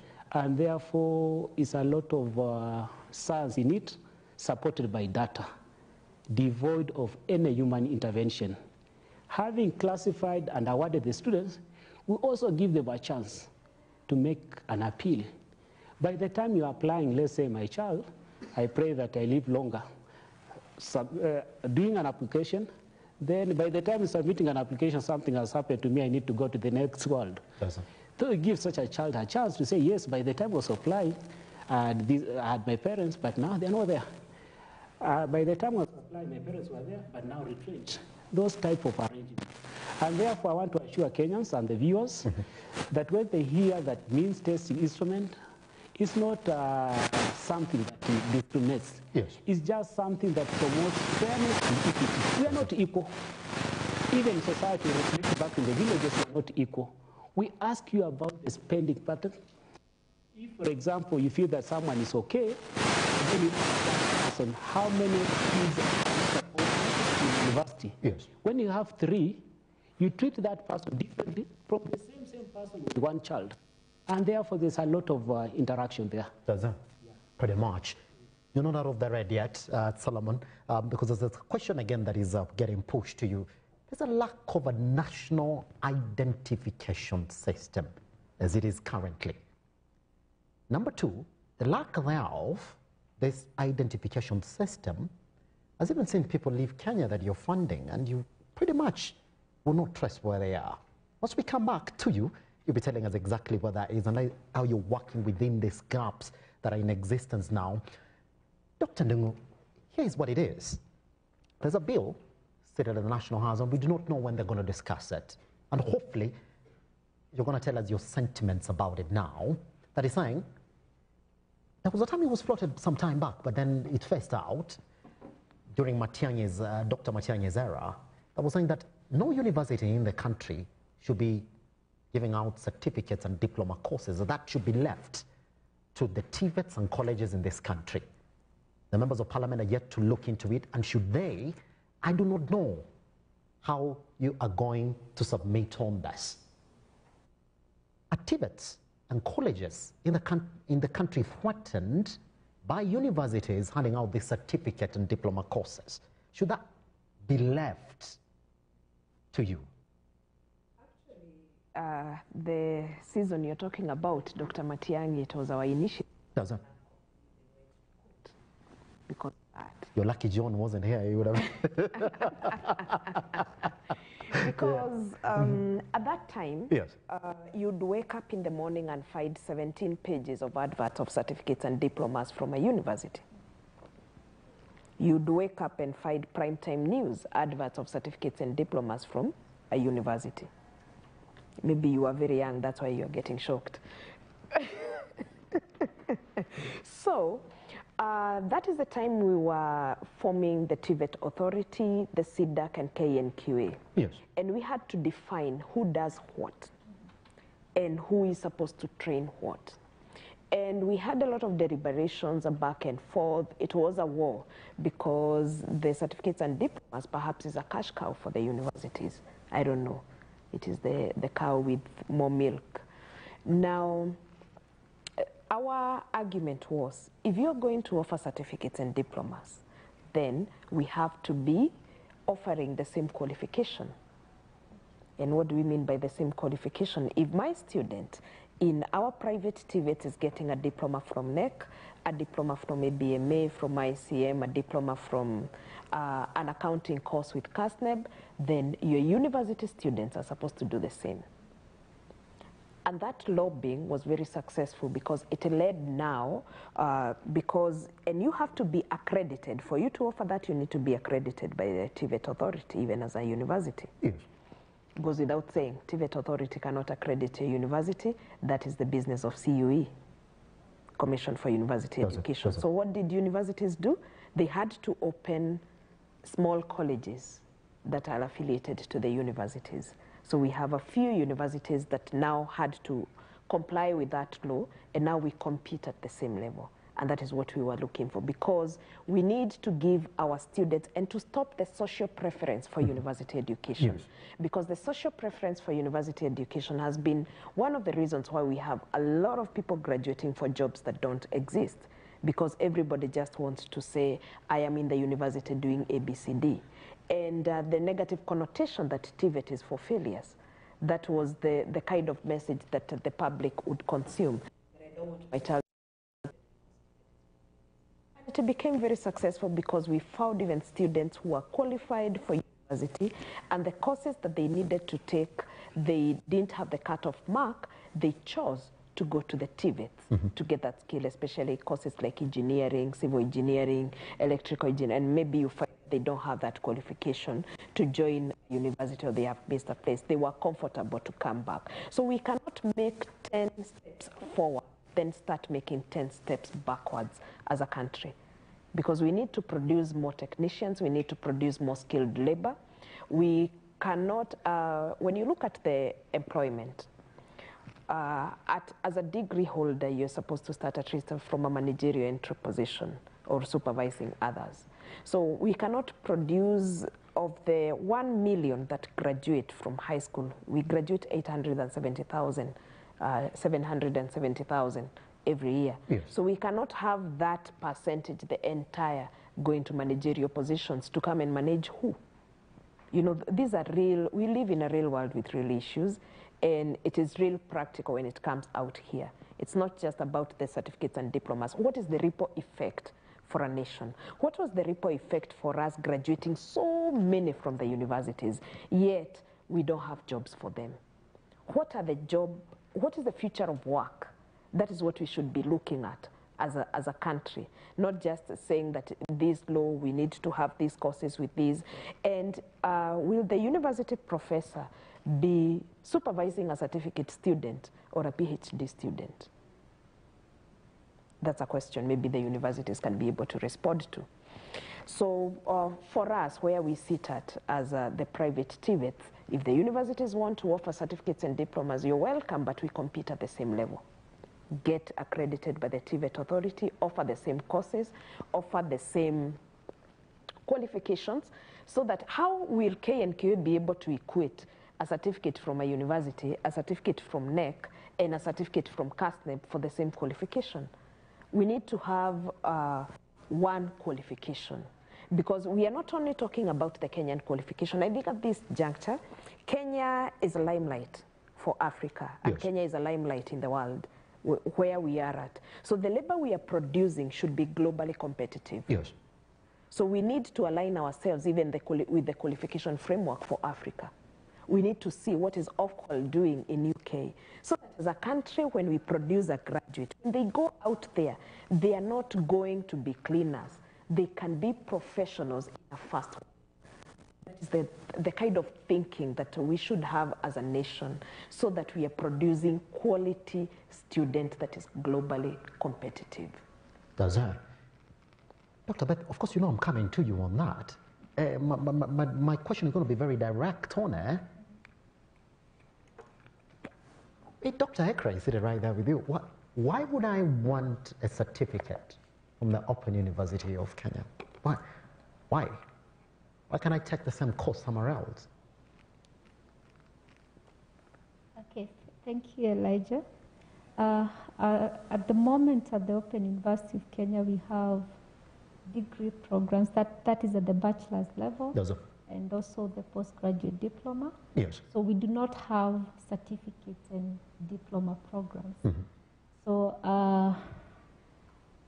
I partly agree with Dr. Dogo, right? Yes.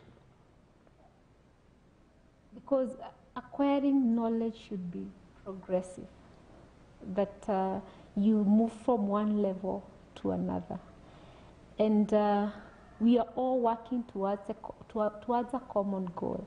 We have different bodies offering higher education, that is tertiary and higher university education in Kenya, and it shouldn't look like we are competing, but what we need to do is kind of have, work around the modalities of offering these programs. And I believe that we should have a transition from certificate to diploma all the way up to degree. Yes.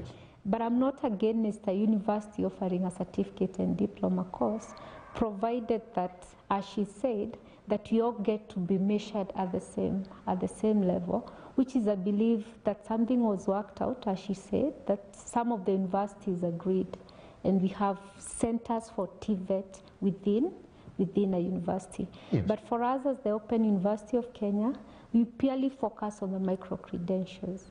So it's not going to be the certificates awarded after a certain percentage of a course. We are not going to call it a certificate, diploma, and a degree. It's not like you'll be acquiring 2 qualifications within the same program. Well, when I can step out of a certain course with a certificate, aren't you essentially saying, well, because it's got my name on it, it's a heavy certificate, you can step out? Is that what you're saying? Yeah, we kind of award with micro credentials, you award a certificate for attaining a certain level of the course. Yes. So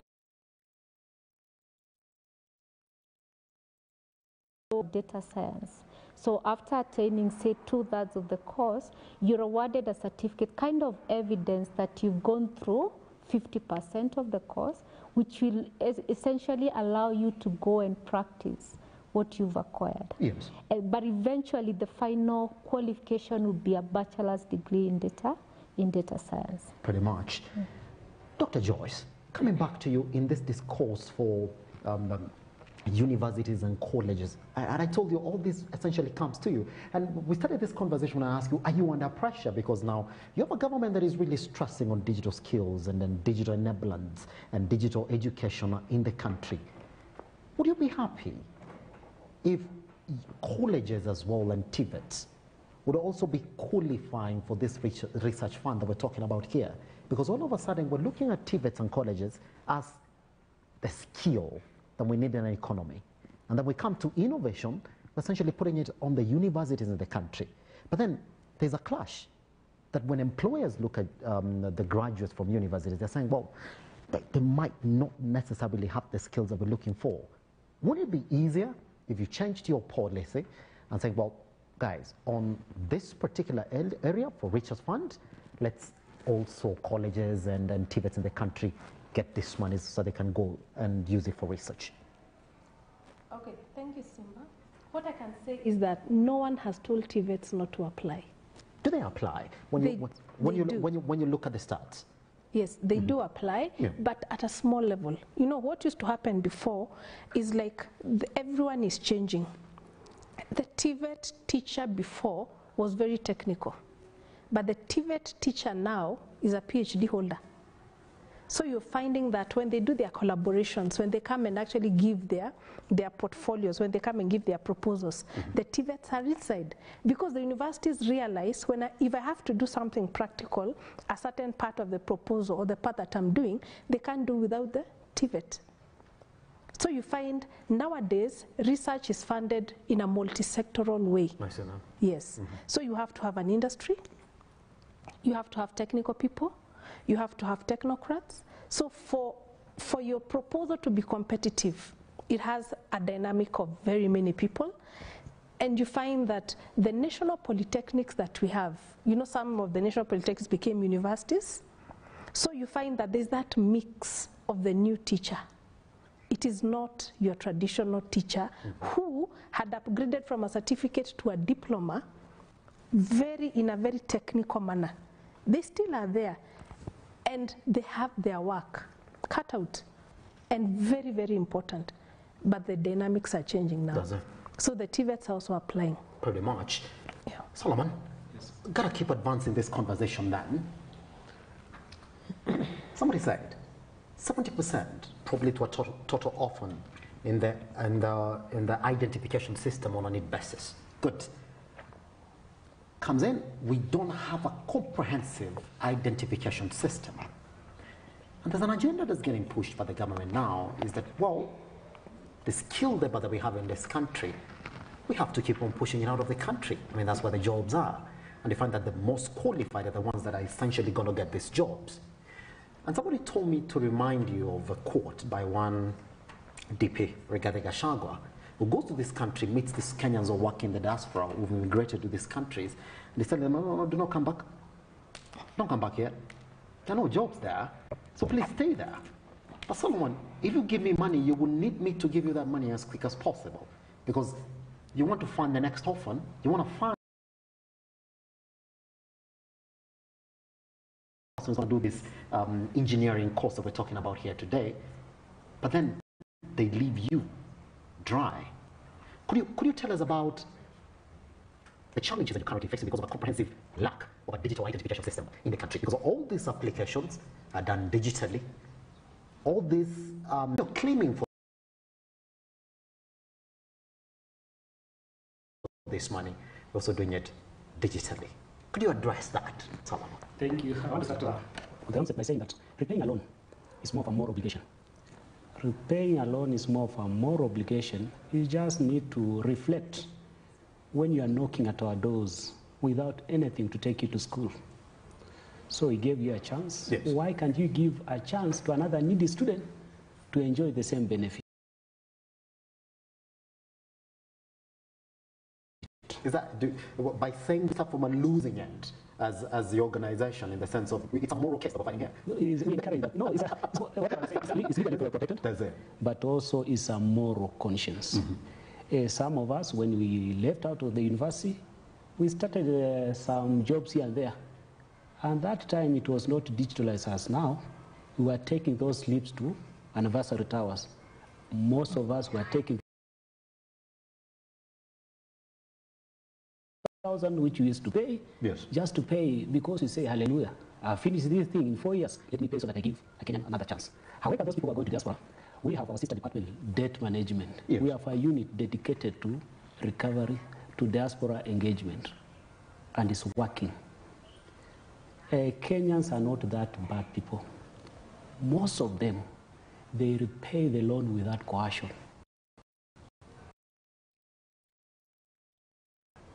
Our recoveries now are performing at 75%.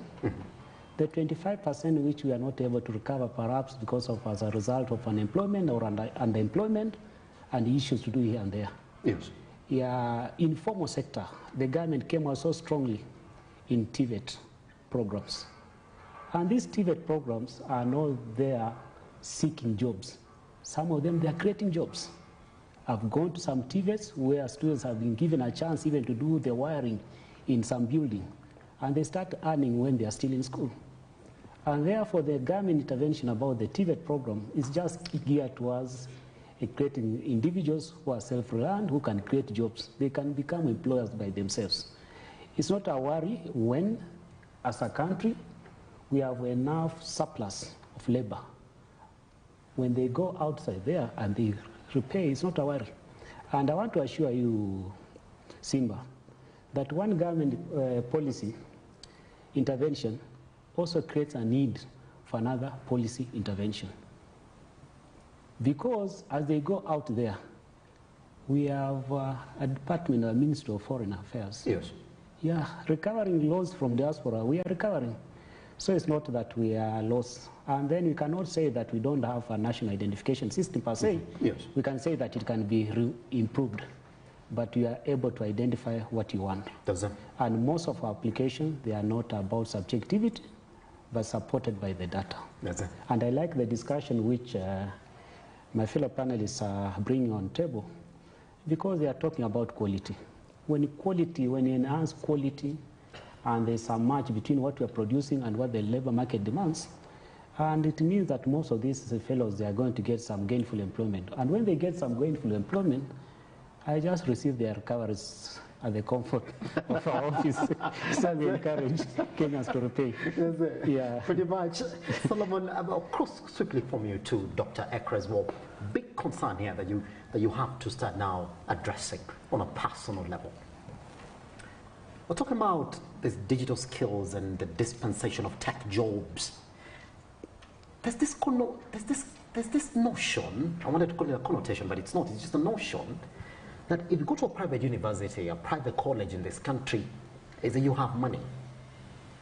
That generally, the quality of education they're going to get in these private TVETs and colleges is a bit of a higher standard than what your counterparts in publicly owned private universities and TVETs are getting.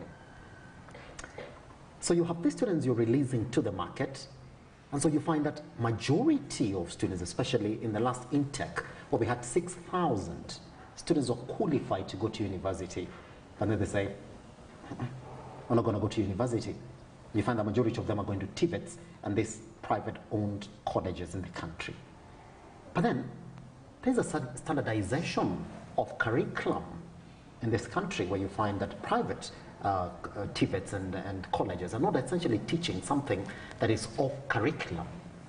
Could you address that, Dr. Ekra? What is this notion, what is this perception about private TVETs and colleges in the country? It is not a notion, it's not a perception, it's a reality. If we are offering quality, you should clap for us.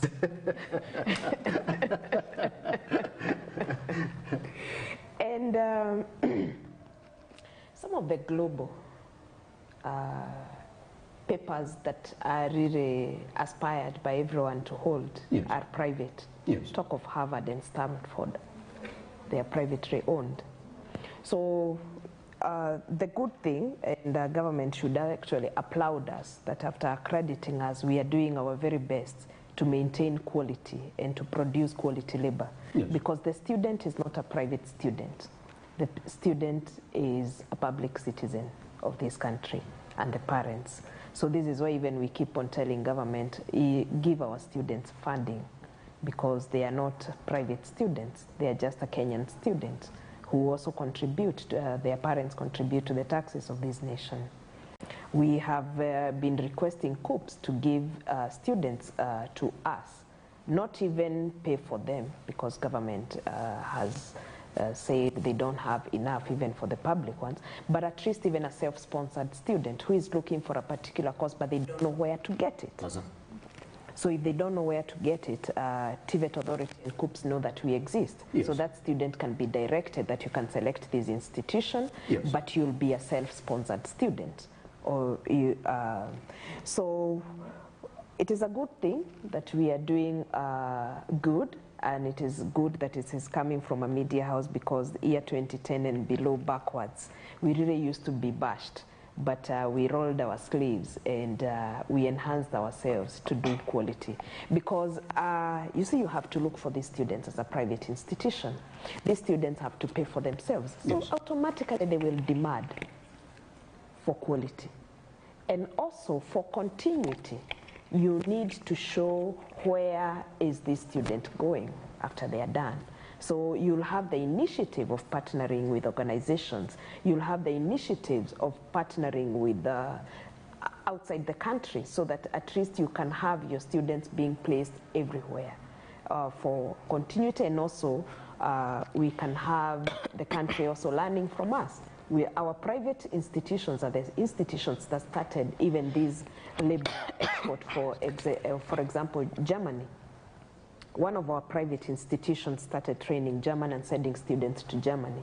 And now it has become a national issue. Even the government has taken it up. It was an initiative of a private institution called German Institute of Professional Studies in this country. So when a private sector is doing something, it should be embraced and they should be clapped for, because that is something to learn, even for everybody else. Because I believe even the public universities, they would want to produce labor that is absorbed, not labor that is making videos on social media and complaining that I didn't get this, I didn't get this chance. And when we look back where we are coming from in the education sector, and the level of attention that education sector has been getting, and the level of funding in terms of national budget as a nation that the sector is getting. And it is important that we are taking it as a knowledge economy, as an important pillar for the nation, because we produce a few natural resources, but we can be countries like India. If you look at every senior global CEO, talk of Google, Pepsi, these serious organizations, you'll find Indians. So what is it that India did with educating their population that we can be able to do as a nation, so that we look, we can be able to have people even from our public universities? I was looking at data when I was privileged to speak in a particular global platform. I was looking for data, and it was interesting to find that we have 15,000 expatriates from Kenya spread across the world. It was interesting to find that we are number 7 in Africa in terms of quality education. So we can only keep on enhancing our quality from the public, from the private. And some of our private TVETs, actually, we partner with public institutions. Why do we do that? Because the public institutions might be having very good facilities, but they don't know what to do with them. Yes. So us as the private institutions, we have what we can do with these facilities, and then we can have a mutual beneficial kind of relationship, not competition. Because the future of leadership is not competition, it's collaboration. So we need to collaborate with government, we need to collaborate with the public institutions, we need to collaborate with the media, with everyone, for the benefit of the nation. Pretty much.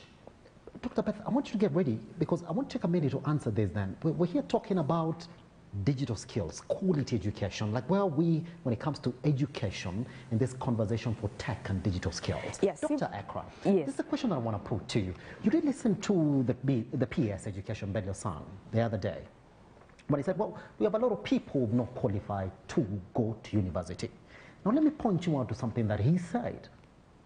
He said, well, guys, do not worry. We do not want anybody to miss out in higher education learning in this country.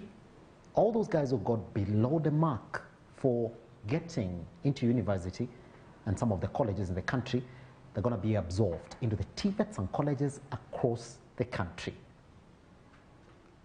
Dr. Ekra, were you a bit concerned by that particular statement that, well, they haven't qualified to go to university, but none is going to miss an opportunity in our higher learning education system in the country?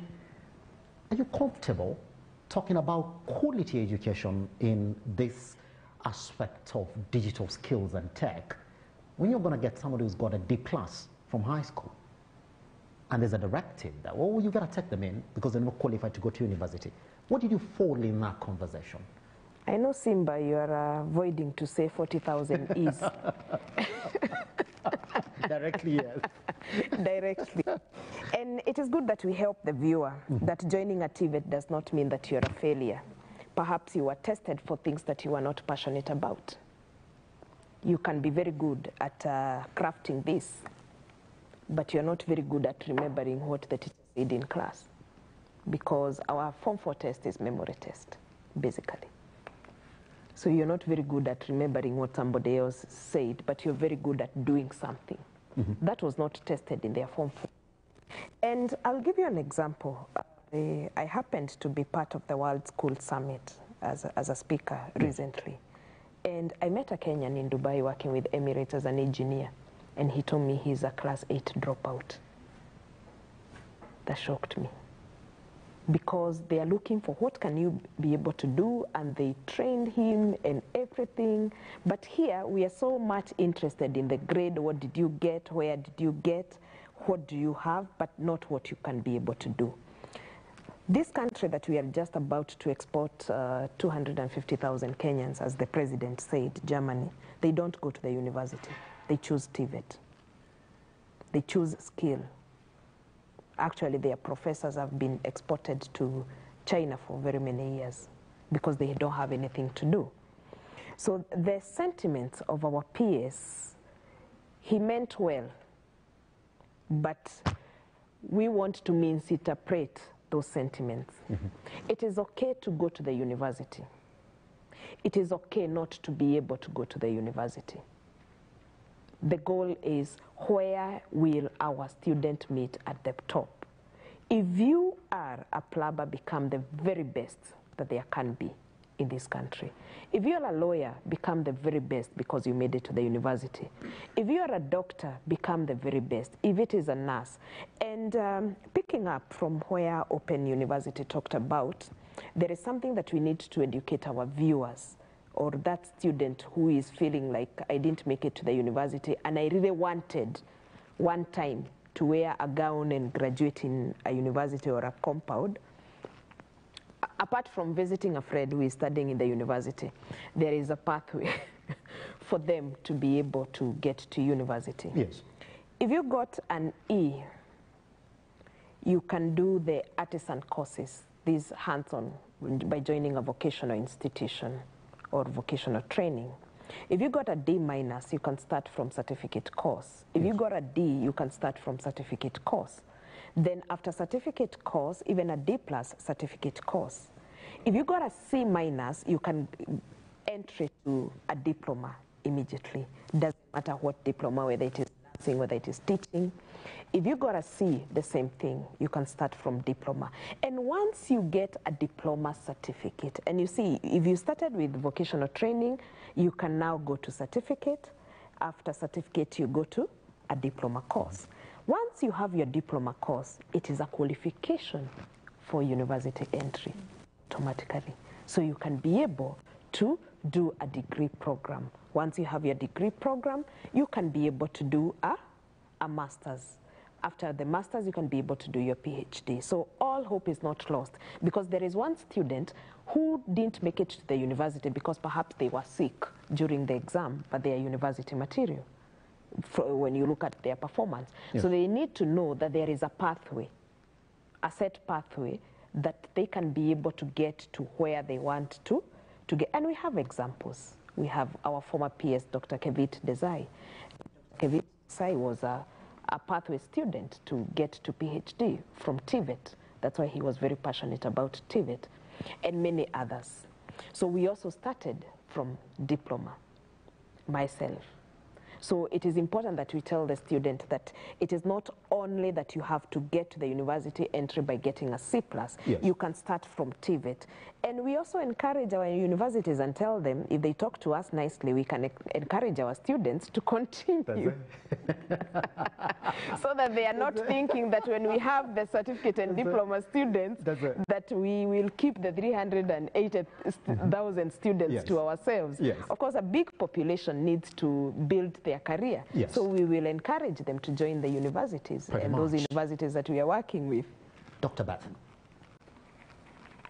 you know what everybody is talking about in the country right now, and I do not know whether you thought about it in your curriculum when Open University of Kenya was getting launched.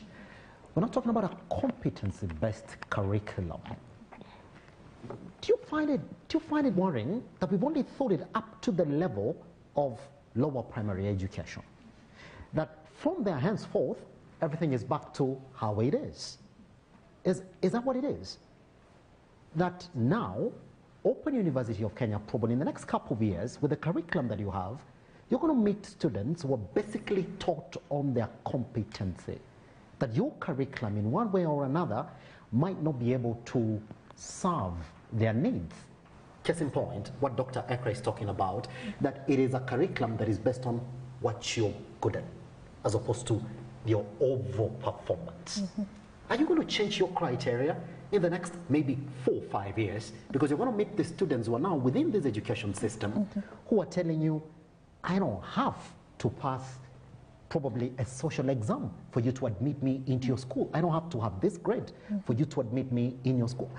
Are we saying that Open University in a couple of years now is going to start admitting students who are not essentially met the quota for joining university? Is that what it is? Not really, because one of the advantages that we have being the newest university in the nation is that we developed curriculums at a time where there are a lot of reforms going on in our education system. Yes. And so we kept in mind that in future we shall be admitting students who've gone through the competence-based curriculum. So we made sure that our curriculum were competence-based. So we focus more on not just acquiring the knowledge, but the skills that the learner acquire at the end of the program. Yes. So we basically will not have a challenge admitting students that are going through the new system, that is the CBC system. Yes. Yes. How adaptable are these programs? Dr. Beth, that's where I am. Like today we go to Open University. How is any of your programs, in one of the courses you mentioned here, probably on the technology course, how is it just based on my skill? You know, teachers are telling you, we know exactly what they're teaching them to do. It's a specific thing that they got to do for 3 years or 2 years. And once they are fully equipped on it, that's exactly what they're going to meet on the ground. It's nothing different. But you see, your role as Open University changes, that you're exposing them to this skill, but then you do expect some sort of innovation to also come from the students. How adaptable is your program? Is it an essentially completely different program from what a university, probably like the University of Nairobi, would have? Okay. I get your question now. Yeah, our programs are unique. Yes. And I mentioned earlier that our content is more of learner-centered than teacher-centered, where we have the learner going through the process guided by an instructor. Yes. So actually at the Open University, we don't talk about lecturers. We talk about instructors. I see that. So we have instructors taking our learners through the content. And we've developed our content, you know, with the content you're able to achieve the objectives of the curriculum. So we've developed our content and made sure that our content has enough practical skills for the learner. So we have activities that the learner is supposed to go through. We take a modular-based approach from one module to the next. And in each of the modules, a learner is supposed to show evidence of the skill acquired from the objectives of that particular module. That's pretty much. Dr. Solomon, I'll be coming to you. And sorry, Simba, just to interrupt you. Yes. Let me make a comment on the private versus public. The question you had raised earlier. In this age of advancements in technology, we no longer have that gap. We've bridged the gap between the private and public institutions in the sense that now resources are readily available. I'm an alumni of the University of Nairobi, and I remember back then we would fight for this one textbook that was available in the library, and you'd have to be in the library very early in the morning to get that one textbook. So there are only few copies available for the so many students in the university. But now with the changes in technology, educational resources are now readily available to everyone. And we have open educational resources that learners access free of charge at no cost. And that's bridging the gap between the private and the public institutions. Dr. Joyce talked about my loft, my library on my fingertips. So you can still be able to access the resources from anywhere at no cost. Pretty much. Dr. Joyce, just as we then start to take count of this entire conversation, majority of the questions that have essentially been thrown to you are on a personal level. In an economy that is stressing on this particular area for education and research, could you point out some advancements within your authority that you will sit here today and say, this, as Dr. Joyce, waking up every morning to go to work and fight for this makes me happy that we've made advancements in this particular area. Could you point out two of those that essentially would affect the entire outlook for education and research in tech and digital skills? What I can say is that I'm not even proud of just two, but many. Why? We have gotten to a point whereby our students and their lecturers, because we do training, we do training whereby we try to change the mindset. And then when we change the mindset, here I'm speaking on the Ministry of Education. So it doesn't matter where you go. When we train TVET and university, we don't discriminate. So at this particular point, we are telling them to change. We are telling the students, and actually CUSPS has done something very important, because students are choosing courses after getting their grade, and they are choosing their choice. At our time, we used to be taken to any course, and you go, whether you like it, whether you not like it, and you go and do it. But right now, students are choosing. How do you choose? What you're passionate about. And as we've been told, if you didn't get the grade to get to university as an engineer, you can still become an engineer at the TVET level. And this mindset has actually changed. And it's unfortunate, but the statistics tell us very well that the richest people are TVET alumni. Unfortunately, but that's a fact. Is that? Yes, because a TVET alumni goes in for what they are passionate for. They choose what they want. When they choose what they want, they actually go there and work passionately. They work with their whole life, and they know what they want. We are now gearing this to the universities. Are you going to do a certain course because you like it, or because you're pushed, or because your mother or your father told you? We have a group of people who are doing it because they love it. So what is happening? We are now pushing the agenda for innovation. And we are finding that we are getting a lot of innovations from our students and our staff. And the mindset has changed. These startups, they're from very young people. You look at startups, and people are thinking differently. You'll find a student who has no business doing a CV, maybe a CV to go and say, I want to start a company. And so when I say I'm proud, I can actually tell you that when we do exhibitions, I don't know whether I should mention any university. Oh, yes, you can. But you talked about the phone. Yes. But JKUAT has the Taifa laptop and the iPad.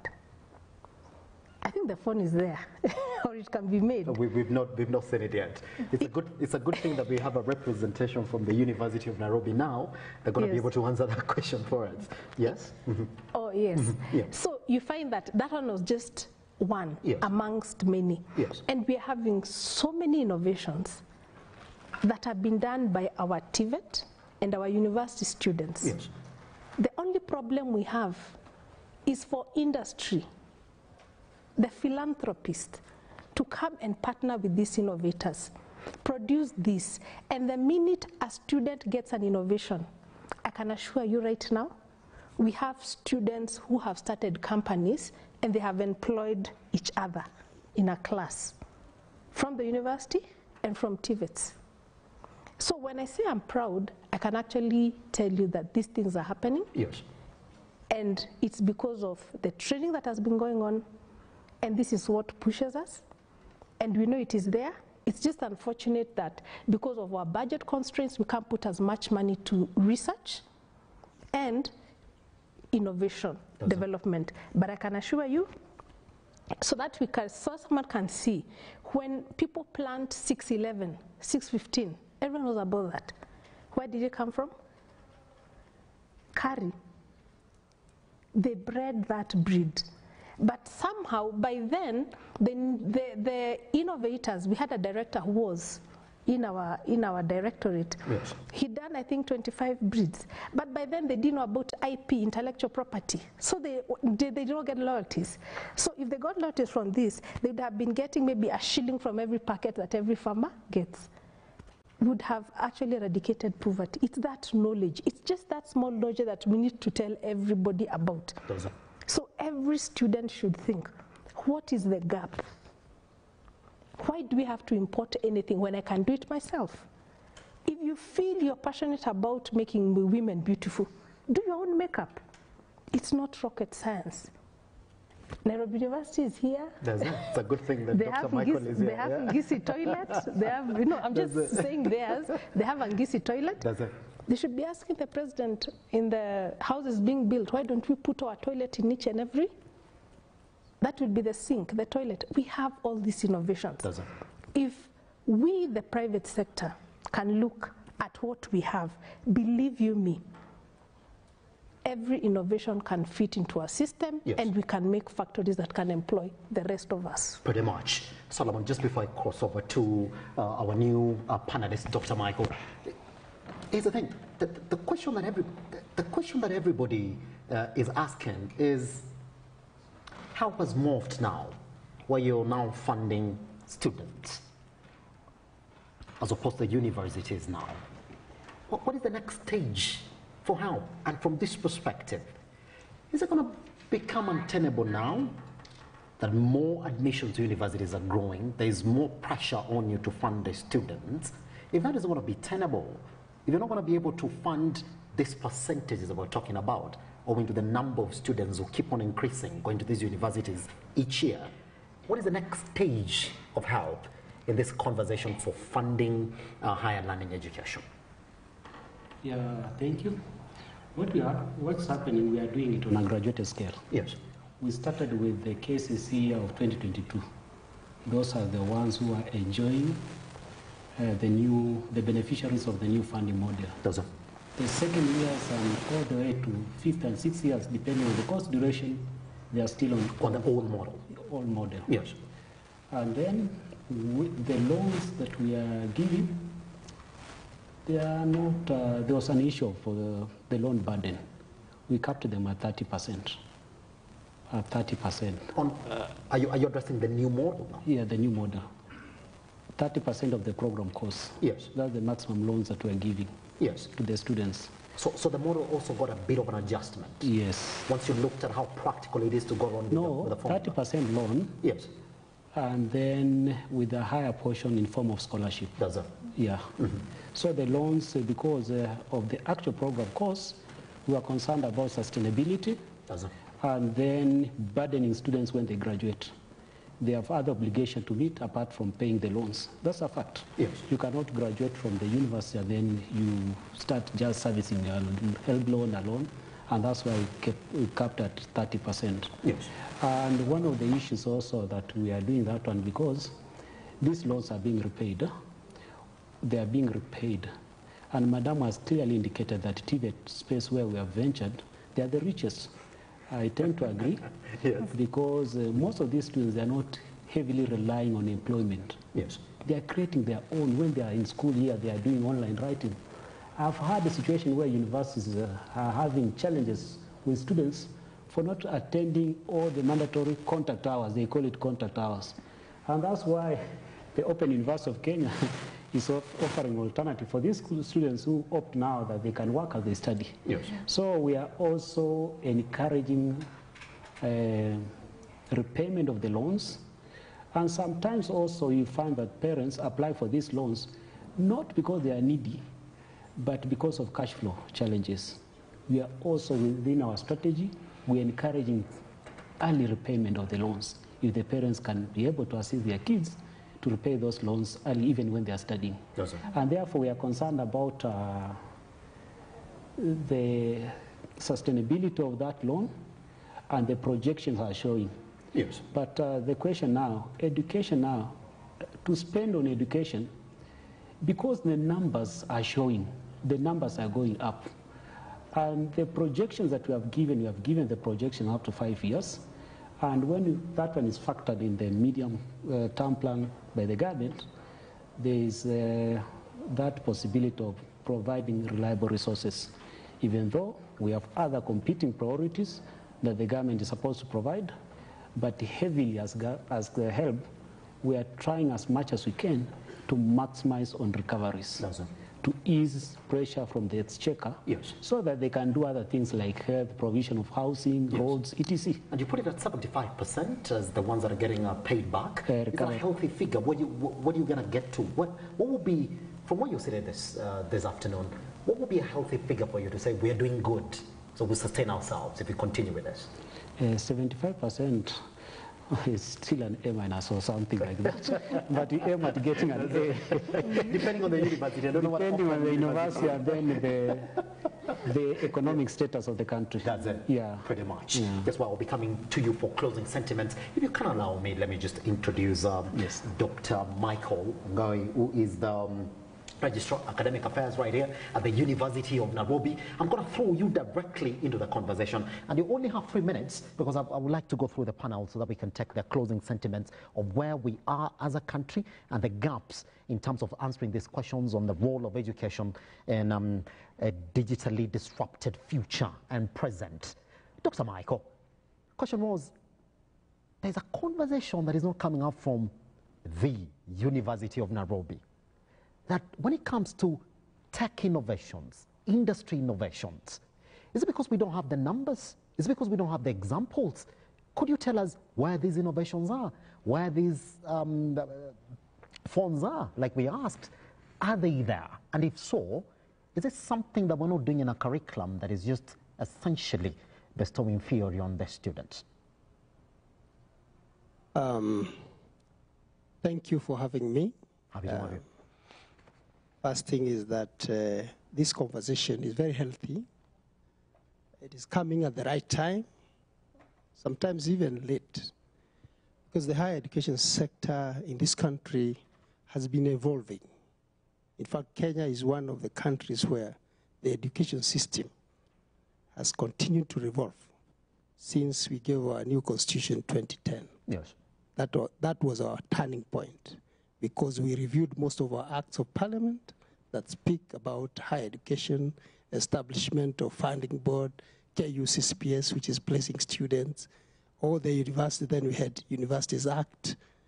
So all the acts of individual universities ceased to exist because of the Universities Act of 2013. So our reference point then becomes the new constitution that we gave ourselves in 2010. Then we can credit that government of the late Mwai Kibaki. He opened up the education for all Kenyans. We had free primary education, affordable secondary education. Then we are talking about transition of our children. And it's like parents were very happy. Many students that join.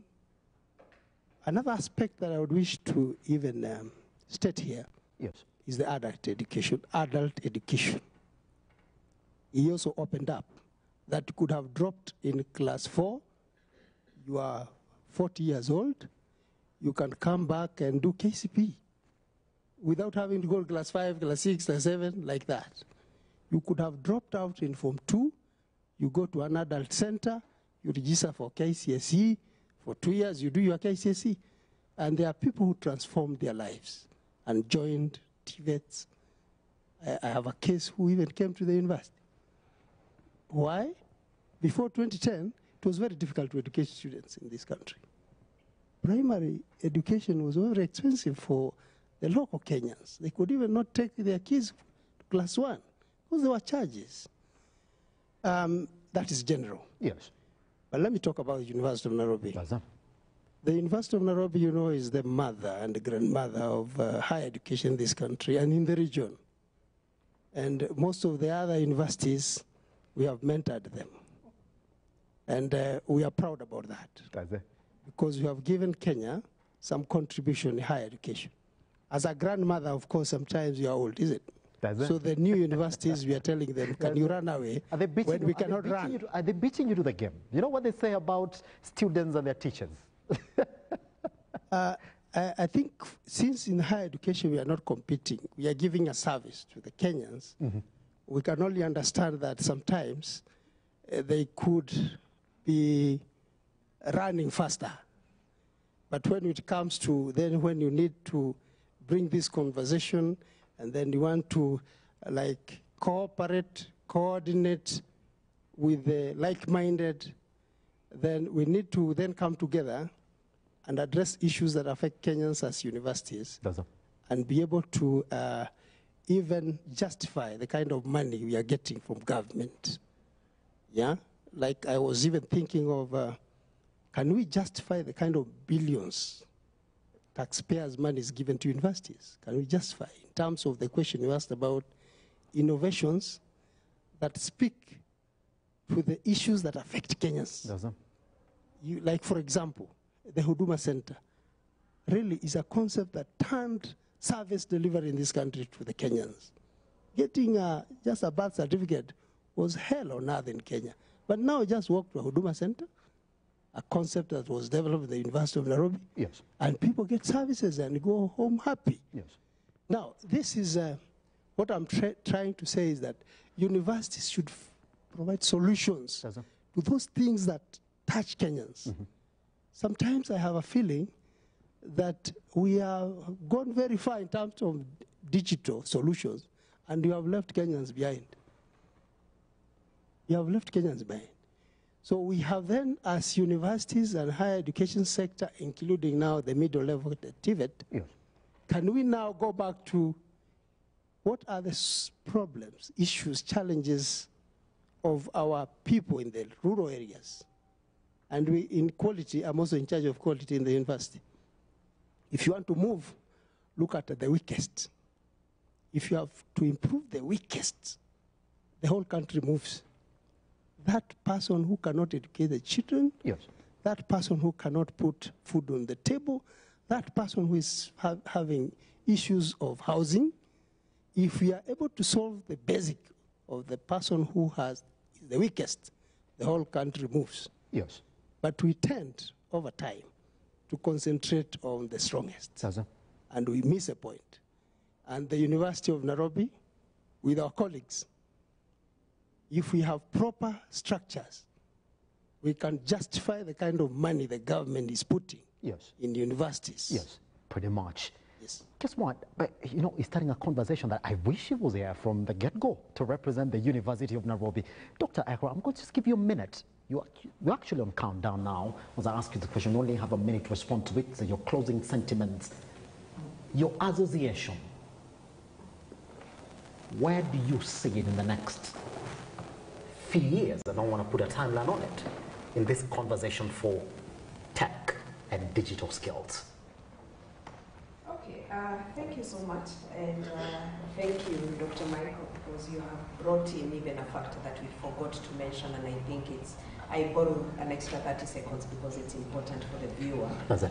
And this is, he has talked about the person who never went to school being able to go back and get a Form 4 certificate. It's important the viewer also get to know that there is something that we call recognition of prior learning.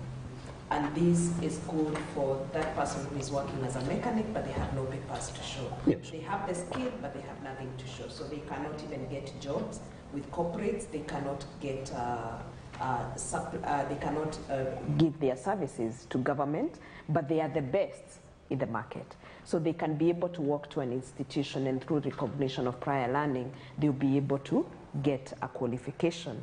Although Dr. Michael is making us feel small about our universities where we are coming from, he's just struggling with humility, but we understand when you are a giant in the industry, it is normal to struggle with humility. Yes. But we will catch up the other institutions, and we are learning. We have a good grandmother who is teaching as well. So as an association, of course, we see as to having contributed to labor in this nation, and the labor that is highly demanded across the world, because the current students that we are producing, we are preparing a global citizen, and global citizenship is very important as we also align ourselves with the SDGs that where the world wants to see itself. And digital skills and digitization is a must, whatever course, whatever training that we are offering. Pretty much. Dr. Beth, just 1 minute as well on this particular question. Open University, when are we going to start auditing you in response to our theme here today about digital skills and tech in the present world? Okay, I think you're already being audited because Open University is a new thing, especially in the Kenyan education system. Yes. And so far we've been getting very positive reviews from our learners and even from the members of the public.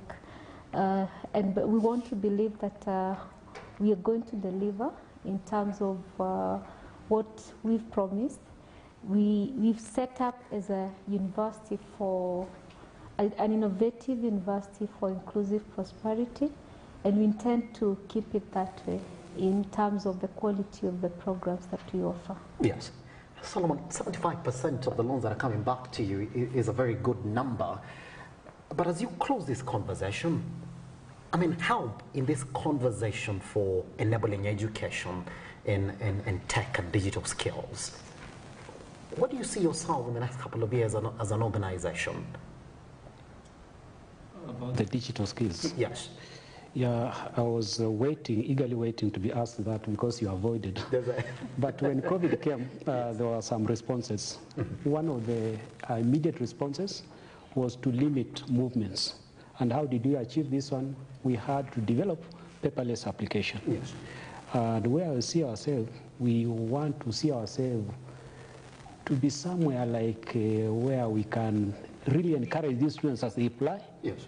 We are doing a lot of online financial literacy, so that these students, when they go to the university and they get the upkeep, they should not visit that place where most of us visit after work. They should limit that money. We are doing a lot of online engagement with students. Yes. And by the time I see ourselves in the next 5 years with this actual program course, we want a Kenyan, by the time is transiting from high school to university, we have developed something that we can call a student loans scholarship calculator, so that the students then can just click, put some data, they see where they are, and then for purpose of planning. Because I want to say, Kenyans as viewers, please don't avoid a course because we perceive that course as most expensive. And then you go for a less expensive course. We want to support you to achieve your dreams through empowerment And if we see a course even 600,000, we'll fund you. Pretty much. Yeah. That's it. Please, 45 seconds after you speak, we'll be stepping out of this career fair. Industry-based research that can be onboarded with the county governments and the government as well, and these institutions, so that they know that this is what the industry needs. Is that going to be a thing? The universities are going to be knocking on your door for you, for you to tell them exactly what the industry needs in the next couple of years? Yes, so the ministry would like to leverage on the triple helix at the basic level, whereby government is the enabler, academia produces the solutions, and industry comes and gets solutions from academia. Yes. With the enabling environment of government, all we have to do is strengthen this, but we want to reach out to industry, because government and academia may be working, are working together, but industry is not here to look at the rich resource that we have. And academia has so many solutions for what the industry is looking out there.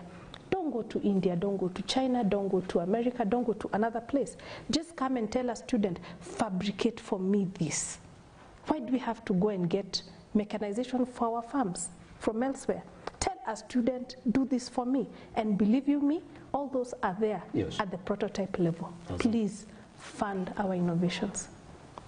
What a better way then to come to the end of our career fair right here, live from the University of Nairobi on this 22nd of February 2024, a day where we were asking the question, what is the role of education in this dispensation of tech and digital skills? We've gone through a couple of it. I've summarized some of your comments and questions. For those who are essentially going again and commenting on this one, we urge you to continue doing that, because our panelists are here and we're going to continue picking up this conversation even far and beyond this particular fair. At this time, Dr. Michael, Dr. Ekra, Dr. Beth, Solomon, and Joyce, Doctor, thank you very much for gracing this career fair. You've been quite invaluable for us as contributors to this. Thank you very much.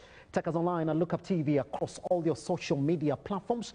My name is Simba Elijah Charles Kiage, live from the University of Nairobi. It's a good time for me to say goodbye. See you soon.